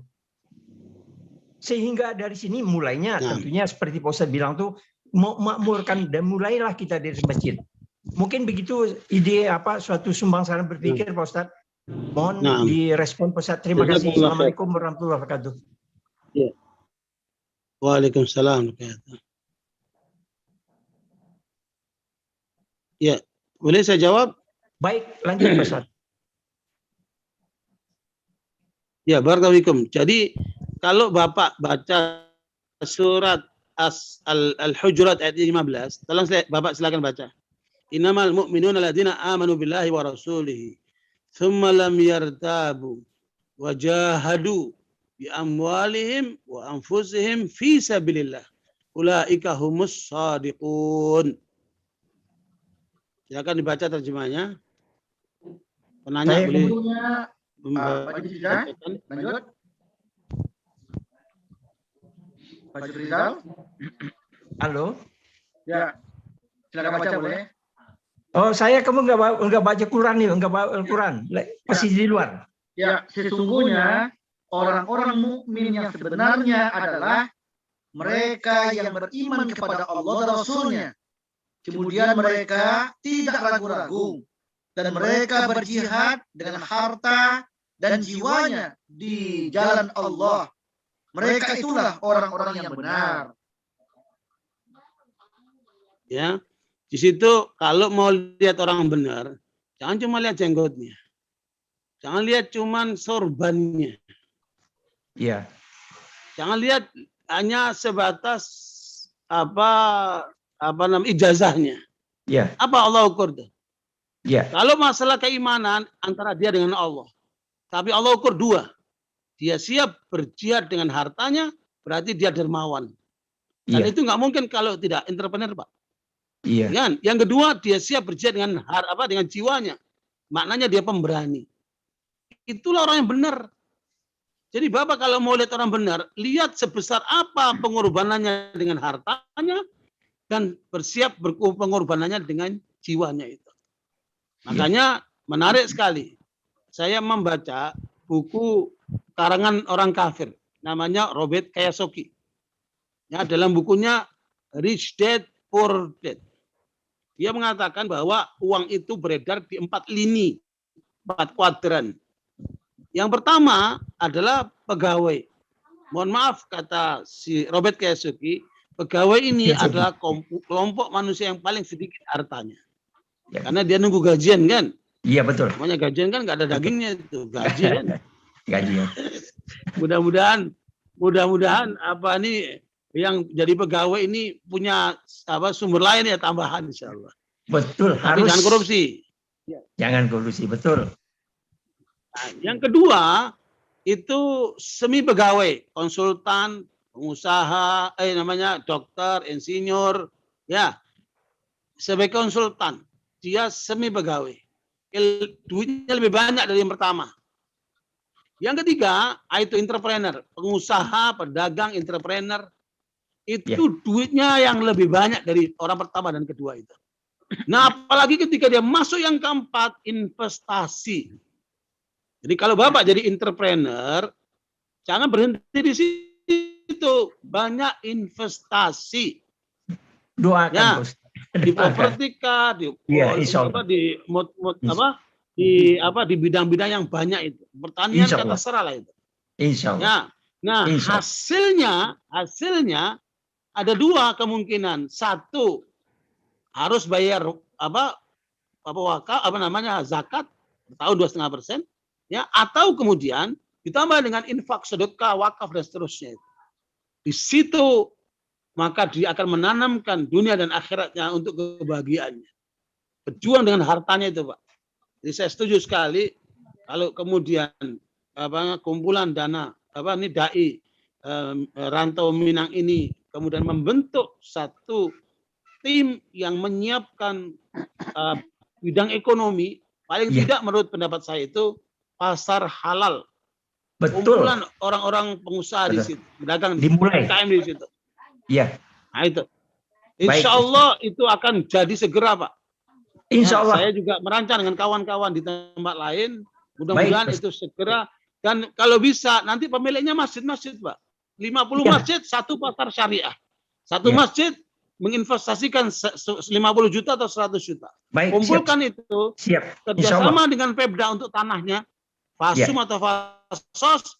Ya, kemudian kita bikin pasar syariah di situ. Insya Allah. Terima kasih, Pak Ustadz. Konkret. Ya. Terima kasih banyak, Pak Ustadz. Syukron, Pak Ustadz. Waalaikumsalam, Ustadz. Saya Edward Abdurrahman, Ustadz. Maaf, tadi Ustadz menyinggung soal nama saya juga Edward di depannya. Tapi ada Abdurrahman di belakang, Ustadz. Iya, tapi jangan tersinggung. Edwardnya dibuang aja, Pak. Iya. Enggak, saya waktu itu tanya ke bapak saya kenapa dikasih Edward, ya saya lahir tahun 65, Pak. Engkau dilahirkan waktu akan revolusi, jadi pas mau PKI dulu, Pak, revolusi darurat. Jadi Edward itu singkatan katanya. Oh gitu. Iya tuh, silakan Pak. Baik, Afwan Ustaz, saya kemarin diundang acara Forum Borneo. Jadi kumpulan dari orang-orang yang peduli dengan pengembangan ekonomi di Asia Tenggara, khususnya di Indonesia, Brunei, Malaysia, Thailand, Filipina. Nah, kemarin mereka menggagas sebuah pertemuan bagaimana mengembangkan kekuatan ekonomi. Tadi Ustadz ada poin ke-17 saya lihat. Poin ke-17 itu adalah terkait dengan networking sebetulnya. Jadi membangun kekuatan ekonomi. Nah, misalkan di Sumatera, kemudian background pendidikan saya perencanaan kota dan wilayah. Jadi saya melihat pengembangan kawasan dengan berbasis ekonomi, misalkan Sumatera Barat, ini kan banyak potensi, apalagi di era pandemi ini. Kalau bergantung ke pemerintah, katakanlah di pusat juga sudah kewalahan saat ini, dan di kemudian warga Minang ini kan para pedagang. Ini lintas wilayah bagus dibangun, wilayah kita dengan Sumatera Barat dengan Pekanbaru, ke Jambi, dan juga internasional. Dan salah seorang yang saya kemarin diskusi adalah mereka mengelola pengembangan kawasan Kalimantan, kemudian hubungan Kalimantan dengan Filipina, hubungan dengan Brunei, itu sebuah kekuatan ekonomi yang mereka bangun. Cuman komunitasnya ini agak bervariasi. Nah, mungkin kerjasama Indonesia-Malaysia, kemudian kita punya kontak person di sana, ini membagus sekali. Potensi kita apa, mereka butuh apa. Nah, ini mungkin kekuatan yang harus digalang bersama. Sebagaimana kalau bicara zaman sejarah, kekuatan ekonomi umat Islam itu adalah pelabuhan. Di mana di Aceh kita lihat, di Sumatera itu banyak pelabuhan-pelabuhan besar, di mana ekspor impor terjadi. Saya pernah baca di Sumatera Utara itu ada pelabuhan Baros yang dibangun oleh salah satu kerajaan di sana, Kerajaan Baros, yang mengekspor potensi wilayahnya sampai ke Mesir. Dan sekarang tinggal kenangan, padahal ini sebuah pelabuhan besar zaman itu. Nah, di Sumatera banyak sekali potensi-potensi yang bisa kita kerjasamakan dengan luar.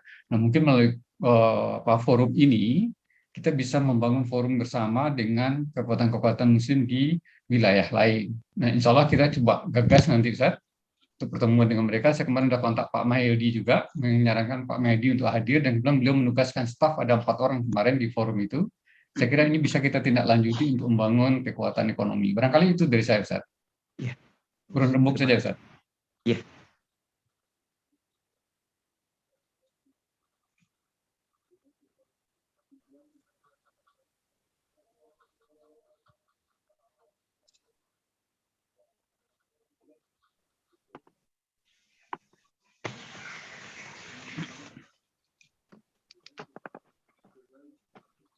Bismillah. Assalamualaikum.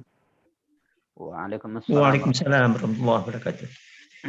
Alhamdulillah, saya Abu Taqi Maestino, dan alhamdulillah kepada ketua kami Buya Alfa Hafizahullah dan guru kami Ustadz Farid Akbah, yang juga sebenarnya adalah pembina kami, karena selain saya membantu sebagai koordinator atau ketua Daram, Daerah Rantau Minang, Jawa Timur saat ini, saya juga beberapa tahun yang lalu dilantik di bawah Ustadz Farid Akbah sebagai ketua atau koordinator Komisi Nasional Anti Pemurtadan Jawa Timur. Nah, untuk event kali ini saya sangat berbahagia sekali, karena selama saya di Jakarta dulu dan sampai sekarang, saya masih betul-betul menganggap Ustadz Farid Akbah sebagai mentor saya, sebagai guru saya, dan lebih dari itu mungkin. Yang kiranya dengan seizin Pak Ketua dan Ustadz Farid, guru kami,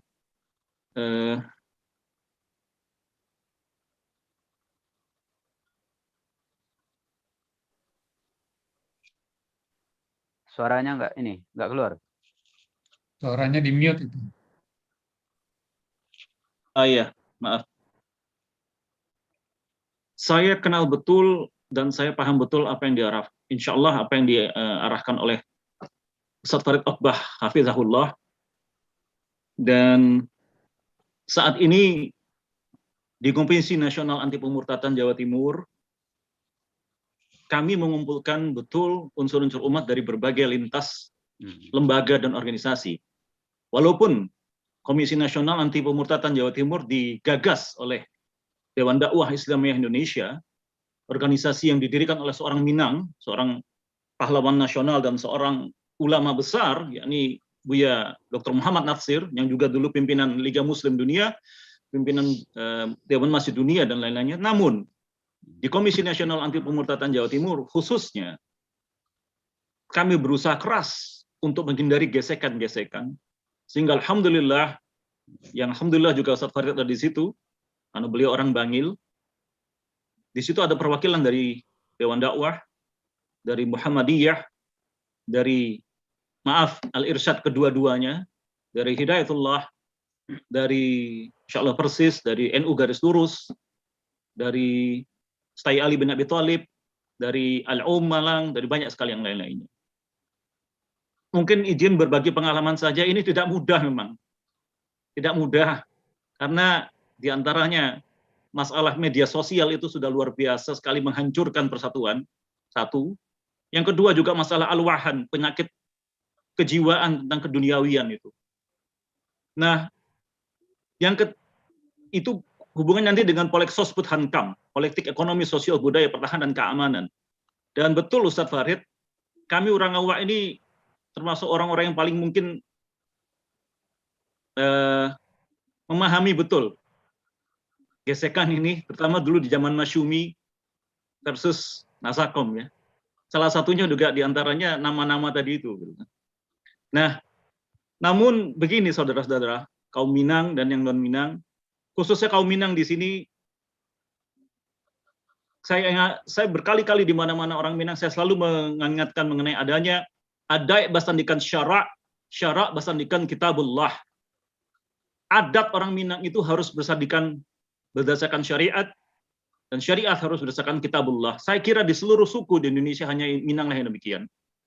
Dan Minang lah dari dulu yang menjadi motor poros pembangunan negara ini, kemerdekaannya insya Allah. Ini bukan masalah bangga-banggaan suku, karena orang-orang Minang itu juga ditempa keras dengan kehidupan sejak dulu perang saudara di zaman Imam Bonjol.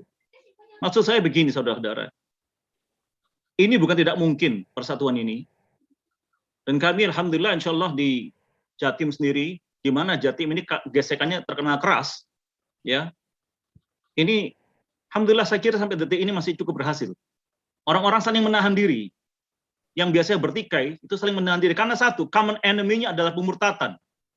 Tadi yang disinggung oleh guru kami Farid Akbah hafizahullah, pemurtatan. Sekolah saya juga ada manajemennya. Satu cara untuk mempersatukan umat itu adalah jika orang-orang yang bertikai itu dihadapkan kepada common enemy, musuh yang bersama. Maka kiranya sekarang ini kita perlu mencari musuh bersama kita itu siapa. Kita petakan, dan dari situ kita bagi tugas. Kami, pemurtatan itu saat ini bukan hanya dari kaum Kristiani, tapi yang lain-lainnya juga, sampai kaum liberal, kaum sihir, Syiah, neokomunis dan lain-lainnya itu. Maka kami bagi tugas. Ini prinsip manajemen. Wabunyanum marsus, kita harus bersama-sama. Saya kira ini betul sekali, dan saya terharu tadi wejangan dari tausiah dari guru kami, Ustaz Farid Akbah, dan juga dari Buya Elva. Dan saya tidak bisa bicarakan dengan lebih jelas, tetapi saya beri isyarat saja. Ini keadaan sudah sangat genting, saudara-saudara. Wallah, keadaan sudah sangat genting.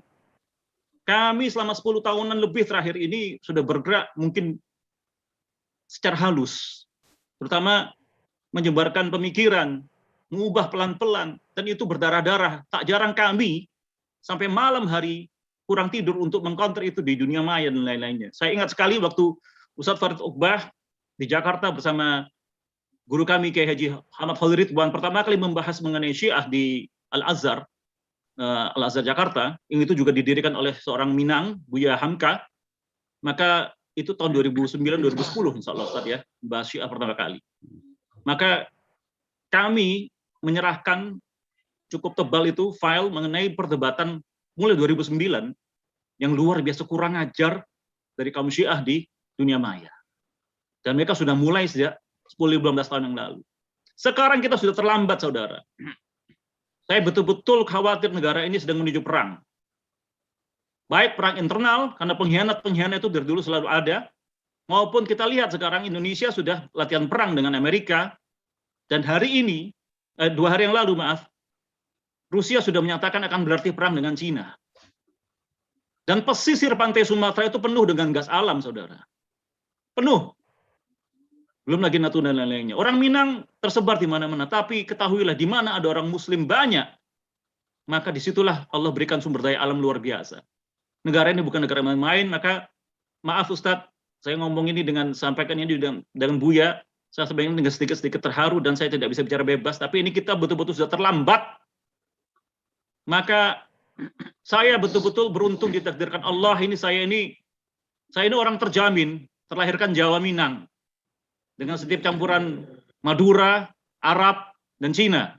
Dan sedikit Eropa, katanya. Wallahu a'lam. Sebentarnya. Tapi saya gunakan betul fungsi keminangan saya ini. Saya menyeru kepada seluruh kaum Minang, seluruh Nusantara, siapapun yang mendengar ini, hatta dia bangsanya apapun, segera bersatulah. Tahan-tahan diri. Tahan-tahan diri. Karena urusan ini sudah semakin gawat. Saya pernah terkena COVID satu keluarga. Jangan lagi antum ini semua ini merasa bahwa ini adalah hoax. Ini nyata. Tapi perkara apakah ini adalah buatan, kami yakin ini buatan. Ini bukan coronavirus yang asli. Ini COVID, Coronavirus Disease 2019. Dan ini gejalanya memang kalau menurut sebagian penelitian yang saya baca, ini memang adalah peracunan yang sengaja. Maka ini harus kita waspadai betul. Dari dulu orang-orang awak ini santiang sadonyo. Utaknya harus betul-betul santiang. Kita ini ada penelitian orang awak ini 70% katanya. Orang-orang yang membela negara ini, yang memerdekakan orang ini, itu terpengaruh minimal dengan pendidikan orang awak. Langsung atau tidak langsung. Itu bukan masalah bangga-banggaan, tapi itu adalah isyarat dari Allah bahwa orang awak harus bertanggung jawab terhadap negara ini. Saya kira itu saja. Afwan Ustadz, karena saya dari dulu kalau dengarkan Ustadz kami, guru saya Ustadz Farid Akbar ini, sahabat saya, mentor saya ini, kalau beliau memberitahu saya langsung pengen bangkit, pengen langsung berjuang saya ini. Masya Allah. Jazakumullah khairan Ustadz atas segala tausiahnya, dan kepada ketua kami, Buya Elva, sekalian saya sampaikan maaf, Daram Jatim agak sedikit vakum Ustadz, karena di Jatim ini Surabaya sedang repot soal COVID Ustadz. Itu. Tapi insya Allah kami tetap ada, dan kami sudah, alhamdulillah juga, di Daram Jatim ini juga unsurnya banyak sadonyo. Indah, kalau orang awak biasanya terkenal orang awak ini orang Muhammadiyah sadonyo, tapi indah loh. Sekarang di Daram Jatim ini adonan, bahkan ternyata adonan NU pulau. Agak aneh nih orang-orang awak ini ada NU, tapi ado. Tapi ya kami masukkan juga. Itu. Tapi NU garis lurus insya Allah lah, gitu lah, ya. Ya, dan tapi ya tentu di Indonesia dan dengan orang awak biasanya ada di Muhammadiyah, ada di Irsyad, ada di mungkin di Persis kayak Buya Natsir dari Persis, macam-macam sekarang. Di Salafiyin, Ahlussunnah, Salafi yang semakin banyak. Gitu. Dan orang awak punya masalah besar. Yang merantau ini kadang-kadang keluar dari nagarinya, indak lagi paham apa agamanya. Sampai keluar kemudian terpengaruh dengan tahayul bid'ah khurafat dan tasasek satunya. Banyak tuh. Itu masalah besar. Tadi memang Daram ini perlu sekali. Dan alhamdulillah Ustadz Farid, Daram ini alhamdulillah dari pertemuan pertama itu Daram itu ada yang sampai di Australia, Jepang, Prancis, Inggris, Amerika, Mesir, Saudi, dan sepertiga Indonesia sudah melapor lah. Sekali lagi dari Daram Jatim mengucapkan tahniah dan permintaan maaf kepada Buya, ketua kami. Insya Allah segera lebih aktif lagi, tapi memang Jatim ini sedang kerepotan sekali Ustaz. Ini, alhamdulillah. Saya kira itu. Assalamualaikum warahmatullahi wabarakatuh. Waalaikumsalam warahmatullahi wabarakatuh. Waalaikumsalam warahmatullahi wabarakatuh. Assalamualaikum warahmatullahi wabarakatuh.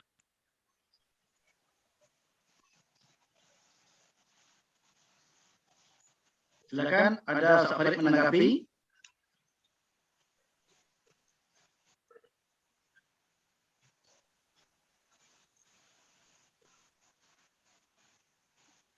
Assalamualaikum. Waalaikumsalam. Waalaikumsalam warahmatullahi wabarakatuh.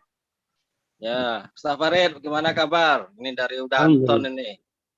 Masya Allah, ahlan wa sahlan. Mana Kombat Pol? Iya, kita sebagai ini, kalau Kombat Pol kan memang kita fokusnya di ini Ustaz, memang di bela negara, dan dakwah kita memang ke aparat pemerintah kayak TNI Polri kan. Nah, biasanya dulu kita di Polda Metro itu ngisi kajian Ustaz kita insya Allah. Nah, dan jaringan alhamdulillah sekarang ya mungkin sudah separuh Indonesia lah Ustaz ya, sampai ke Papua, sampai Aceh lah. Jadi kami para pemuda insya Allah sudah bersiap-siap lah. Jadi kalau zaman sekarang kalau kita terlalu anti ke sana kan agak susah Ustaz. Jadi harus ada yang mendekat sedikit lah. Nah itulah dari ana Ustaz. Assalamualaikum warahmatullahi wabarakatuh. Jazakallah khair Ustaz. Waalaikumsalam. Jazakallah khair. Akramakumullah. Tayyib, insyaallah. Masyaallah.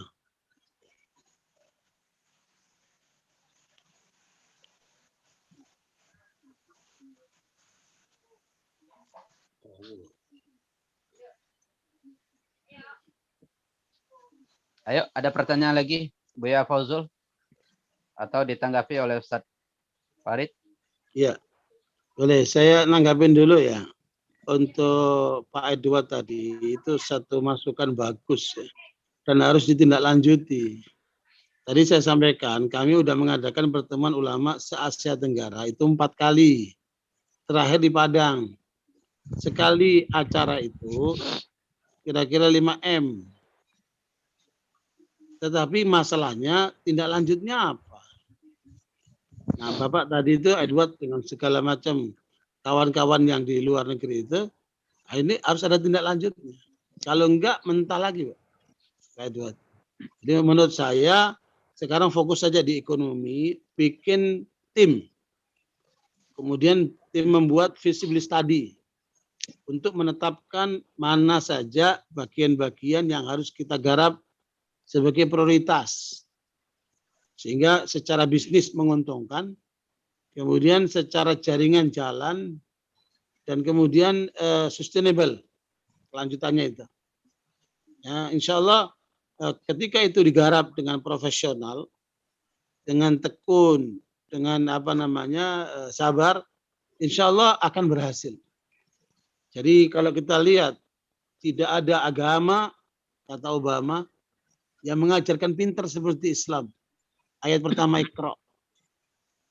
Tidak ada agama yang mengajarkan untuk kaya seperti Islam.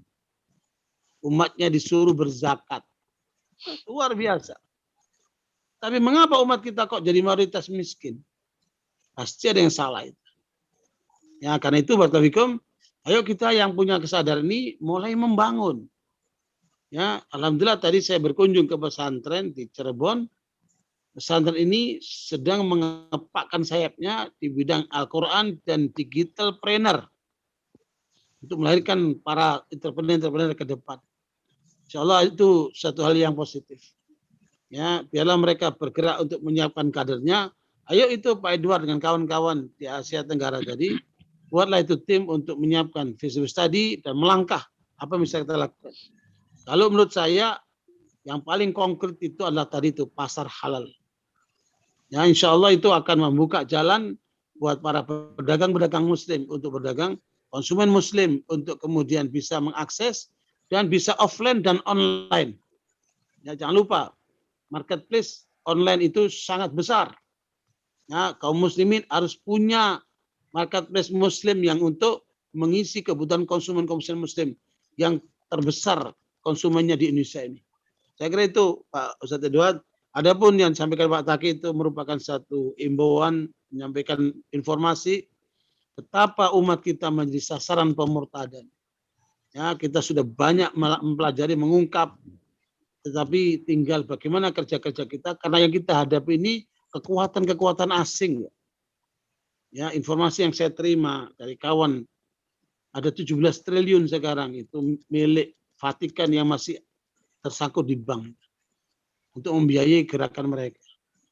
Jadi kalau dana mereka luar biasa. Ya, tetapi kebatilan ya yang dikemas dengan sistematis dengan organisasi yang bagus akan bisa mengalahkan kebenaran yang tidak sistemik dan tidak terorganisir. Al-haqqu bila nawamin yaghlibu batil bin nawam. Kebenaran yang tidak terorganisir akan bisa dikalahkan dengan kebatilan terorganisir. Menurut saya kebatilan semua itu tidak ubahnya seperti kelelawar. Kelelawar keluar, kalau gelap maka nyalakan lampu. Kita ingatkan selalu, jangan cuma menyalakan kegelapan, tapi nyalakan lampu. Sehingga apabila lampu nyala, kelelawar akan pergi. Umat kita harus kita lindungi dari segala upaya pemurtadan itu.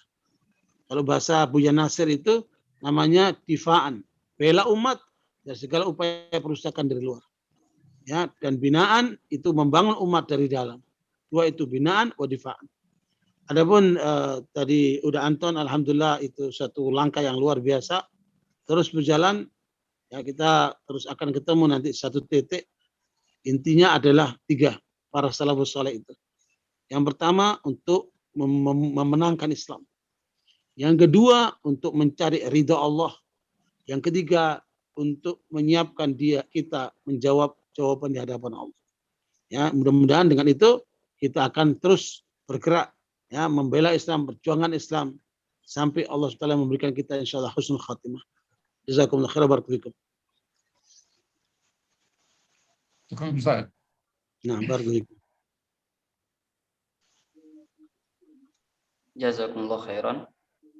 Ada Ustaz Farid Ahmad Oqbah. Apakah masih ada pertanyaan dari para jamaah yang hadir? Ustaz, mungkin Ustaz. Nah. Assalamualaikum Ustaz Farid. Waalaikumsalam. Hayakumullah. Ustaz, menarik sekali apa yang sudah Ustaz sampaikan dari tadi, dan rasanya ini memang harus kita wujudkan. Namun tadi ada informasi Ustaz tentang pasar syariah. Buat saya itu memang sangat menarik dan kita memang perlu semacam acuan ya Ustaz untuk bisa membentuk pasar syariah itu. Dan kemudian tadi Ustaz juga menyinggung soal Gubernur Sumatera Barat, Ustaz Mahyeldi. Alhamdulillah beliau tetap konsisten dalam menjalankan amanah, dan kemudian cuma akhir-akhir ini ada sedikit Ustaz, ada sedikit kendala ya. Kalau Ustaz tadi menganjurkan pasar syariah di Sumatera Barat itu ada namanya Bank Nagari Ustaz. Bank Nagari, nah kemarin itu diperjuangkan untuk dialihkan menjadi bank syariah. Nah itu dapat banyak tantangan juga Ustaz dari orang Sumatera Barat sendiri. Jadi ini memang satu hal yang apa namanya, menurut saya sebagai orang Minang yang harusnya nggak terjadi ya. Jadi sekarang lagi perjuangkan juga Ustaz menjadi bank syariah. Nah kemudian yang jadi ini saya Ustaz, dari 5 yang untuk memunculkan kekuatan Islam itu diantaranya adalah memamurkan masjid. Nah ini nih Ustaz. Dengan kondisi pandemi ini, kita memang menjadi porak-poranda nih Ustaz dalam menyikapi kebijakan pemerintah. Terutama sekali dengan adanya pembatasan. Di antaranya adalah bahwa seperti tidak ada kesatuan sikap itu loh Ustaz. Ada satu daerah yang di antara masjid yang ada itu hanya 1-2 masjid yang buka. Padahal itu daerah yang cukup aman lah gitu loh Ustaz. Nah ini bagaimana nih kita akan, ya kalau menurut saya kan sesuatu itu kan kekuatan Islam itu dari masjid dimulai Ustaz. Apapun yang akan dilakukan. Seperti Taman Rasulullah itu masjid kan jadi pusat sentral segala kegiatan. Nah kalau sikap kita dalam memperlakukan masjid ini tidak sama begitu. Nah ini kan jadi kelemahan jadinya Ustaz. Nah jadi ya itu saya sih pertanyaannya Ustaz. Bagaimana untuk menyatukan kita ini Ustaz, sikap itu loh. Maksudnya kalau memang sudah nggak apa-apa ya sudah buka aja tuh masjid nih. Ada yang buka, ada yang enggak juga. Jadi umat jadi bingung. Bagaimana nih sebenarnya gitu. Makasih Ustaz. Assalamualaikum warahmatullahi wabarakatuh. Oke, alhamdulillah. Assalamualaikum. Ahlan wa sahlan. Jadi begini Pak, kalau kemudian informasi Bapak, Bank Nagari itu ternyata justru ada tantangan dari warga atau masyarakat Minang sendiri, itu maknanya dakwah kita belum merata. Jadi informasi yang kami dapat dari kawan-kawan yang melakukan survei, bahwa masyarakat kita yang mau syariat Islam itu hanya 16%. Dari 87% itu. Jadi memang ya itulah upaya yang harus kita lakukan, perjuangan dakwah ke depan. 65% nggak bisa baca Quran. Ya, 16% saja yang mau syariat Islam. Gitu. Makanya lebih parah lagi Pak, itu di dunia politik. Islam ini Masya Allah tertinggal jauh oleh mereka ini. Makanya segala upaya kita lakukan untuk mengejar ketertinggalan itu Pak. Ya. Dan yang dibutuhkan sekarang ini trusty Pak. Kalau di ekonomi itu, mau pasar syariah, mau bank syariah, mau apa itu yang syariah itu, harus membangun trusty, kepercayaan.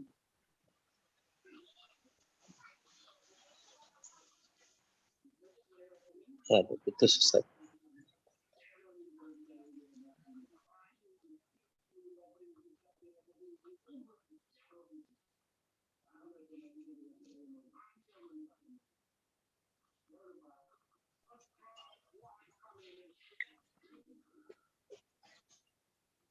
Terputus Ustaz. Kan? Ya. Maaf. Jadi saya mulai dari masjid dulu nih Pak. Kita mulai dari masjid yang dekat sama kita dulu Pak. Seandainya masjid yang Bapak pegang atau dengan kawan-kawan pengurus masjid itu, Bapak bikin namanya dapur mulia. Sekarang lagi dipraktekkan di beberapa tempat. Dapur mulia itu untuk menyiapkan makanan bagi mereka yang membutuhkan. Habis sholat Jumat, bagi makanan untuk mereka sholat Jumat. Habis kuliah subuh, bagi makanan buat orang yang kuliah subuh. Dari dapur mulia ini. Insya Allah akan banyak orang mendukung, tapi dikelola oleh masjid untuk membuat dapur ini. Buat mereka yang membutuhkan. Ini kan satu percontohan.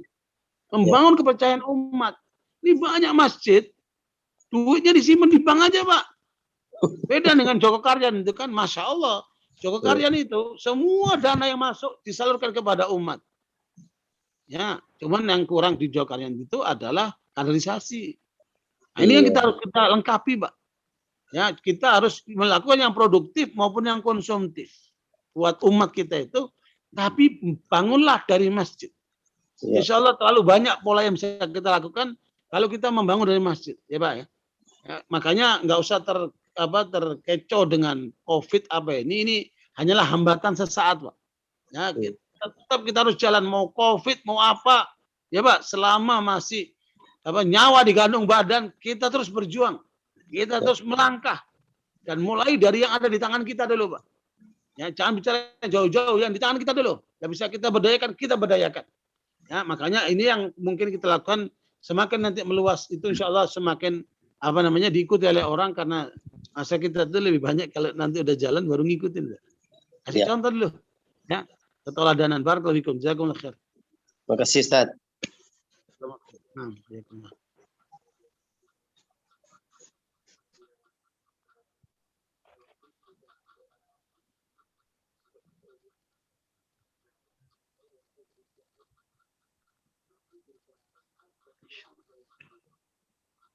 Jazakumullah khairan pada semua, termasuk Ustaz Farid Ahmad Oqbah.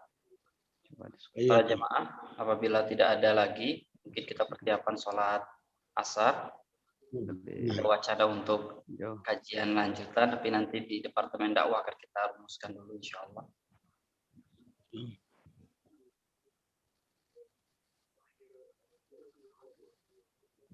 Baik, kami mohon kesediaan Ustaz Farid Ahmad Oqbah, LCMA, untuk memberikan kata penutup untuk kajian ini. Ini permintaan dari jamaah juga pada Ustaz. Kalau bersedia kami persilahkan. Ya, Barakallahu sebagai closing statement ya. Seperti kata Imam Malik, la yasluha akhir hadil ummah illa bima salaha bihi awwaluha.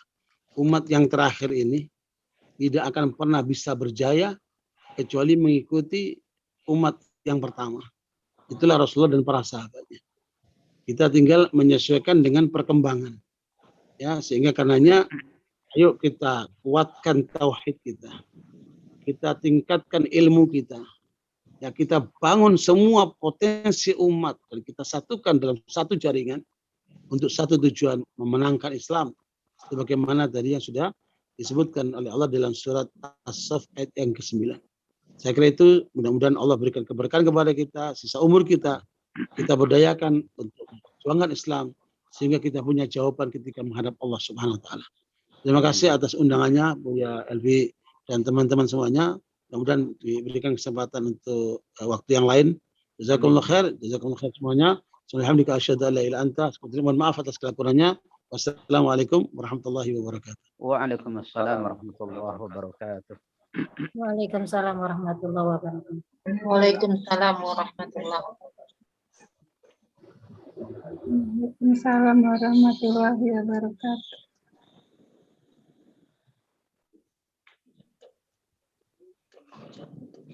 Ya, Fazul. Ya, kita tutup kajian kita pada kesempatan yang mulia ini dengan doa kafaratul majlis. Subhanakallahumma wa bihamdik, asyhadu an la ilaha illa anta, astaghfiruka wa atubu ilaik. Assalamualaikum warahmatullahi wabarakatuh. Waalaikumsalam warahmatullahi wabarakatuh. Jazakumullah khairan, Ustaz Farid. Jazakumullah khairan, Ustaz Farid, insyaallah.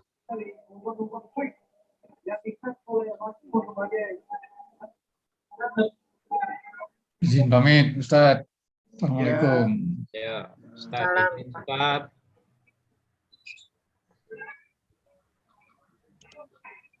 Ya, berhubung karena waktu asar mau masuk ya, barangkali cukup demikian dulu. Insyaallah nanti kita sambung kembali bulan depan ya, insyaallah ya. Insyaallah. Ya, barangkali insyaallah bulan depan. Sasrul. Bu Yasrul. Ya, Ustaz. Ya, jika mungkin kan nanti coba kita rancang lagi jadwal khusus, dakwah khusus ya. Dakwah khusus kajian Islam yang terkait dengan adat sesuai dengan syarat dengan katatullah. Baik, insyaallah Ustaz. Nanti kalau bisa kita cari waktu khususnya, apakah di bulan hari lagi? Saya lebih cenderung sebulan hari lagi deh, 2 minggu ke depan. Ya, nanti untuk materinya yang dua khusus ini edisi khusus ya, edisi khusus tentang Islam dan Keminangan Kabawan, apa istilahnya? Atau Islam dan adat Minang, nah itulah barangkali ya. Nanti dari kita aja, dari kita yang ahli Minang itu kan ada Bu Yarisman, ya ada Ustaz Saiful, itu insyaallah ahli Minang itu. Baik. Ya Gus Rizal, ya dan lain. Baik. Ya yang ahli Minang lah, ahli Minang. Jadi kajian Islam dan ada kaitan dengan Keminangan Kabau. Yang ada syarat ketemu itu. Nah, bulan depan kembali seperti biasa lagi. Jadi setiap ahad pertama itu rutin, itu tidak ada berubah itu. Ahad pertama itu rutin, kajian bulan dalam, tapi ini tambahan saja, khusus. Edisi khusus. Kalau bisa waktu dulu aja, kalau nanti banyak minatnya nanti kita lanjutkan lagi. Kita coba tes dulu. Ya, biasa ya. Itu aja ya. Iya. Ya. Mantap ya. Ya, itu saya rasa banyak minatnya nanti. Makanya kita tes dulu. Mungkin 2 minggu ke depan kita tes dulu. Nanti gimana nanti pesertanya banyak tidak.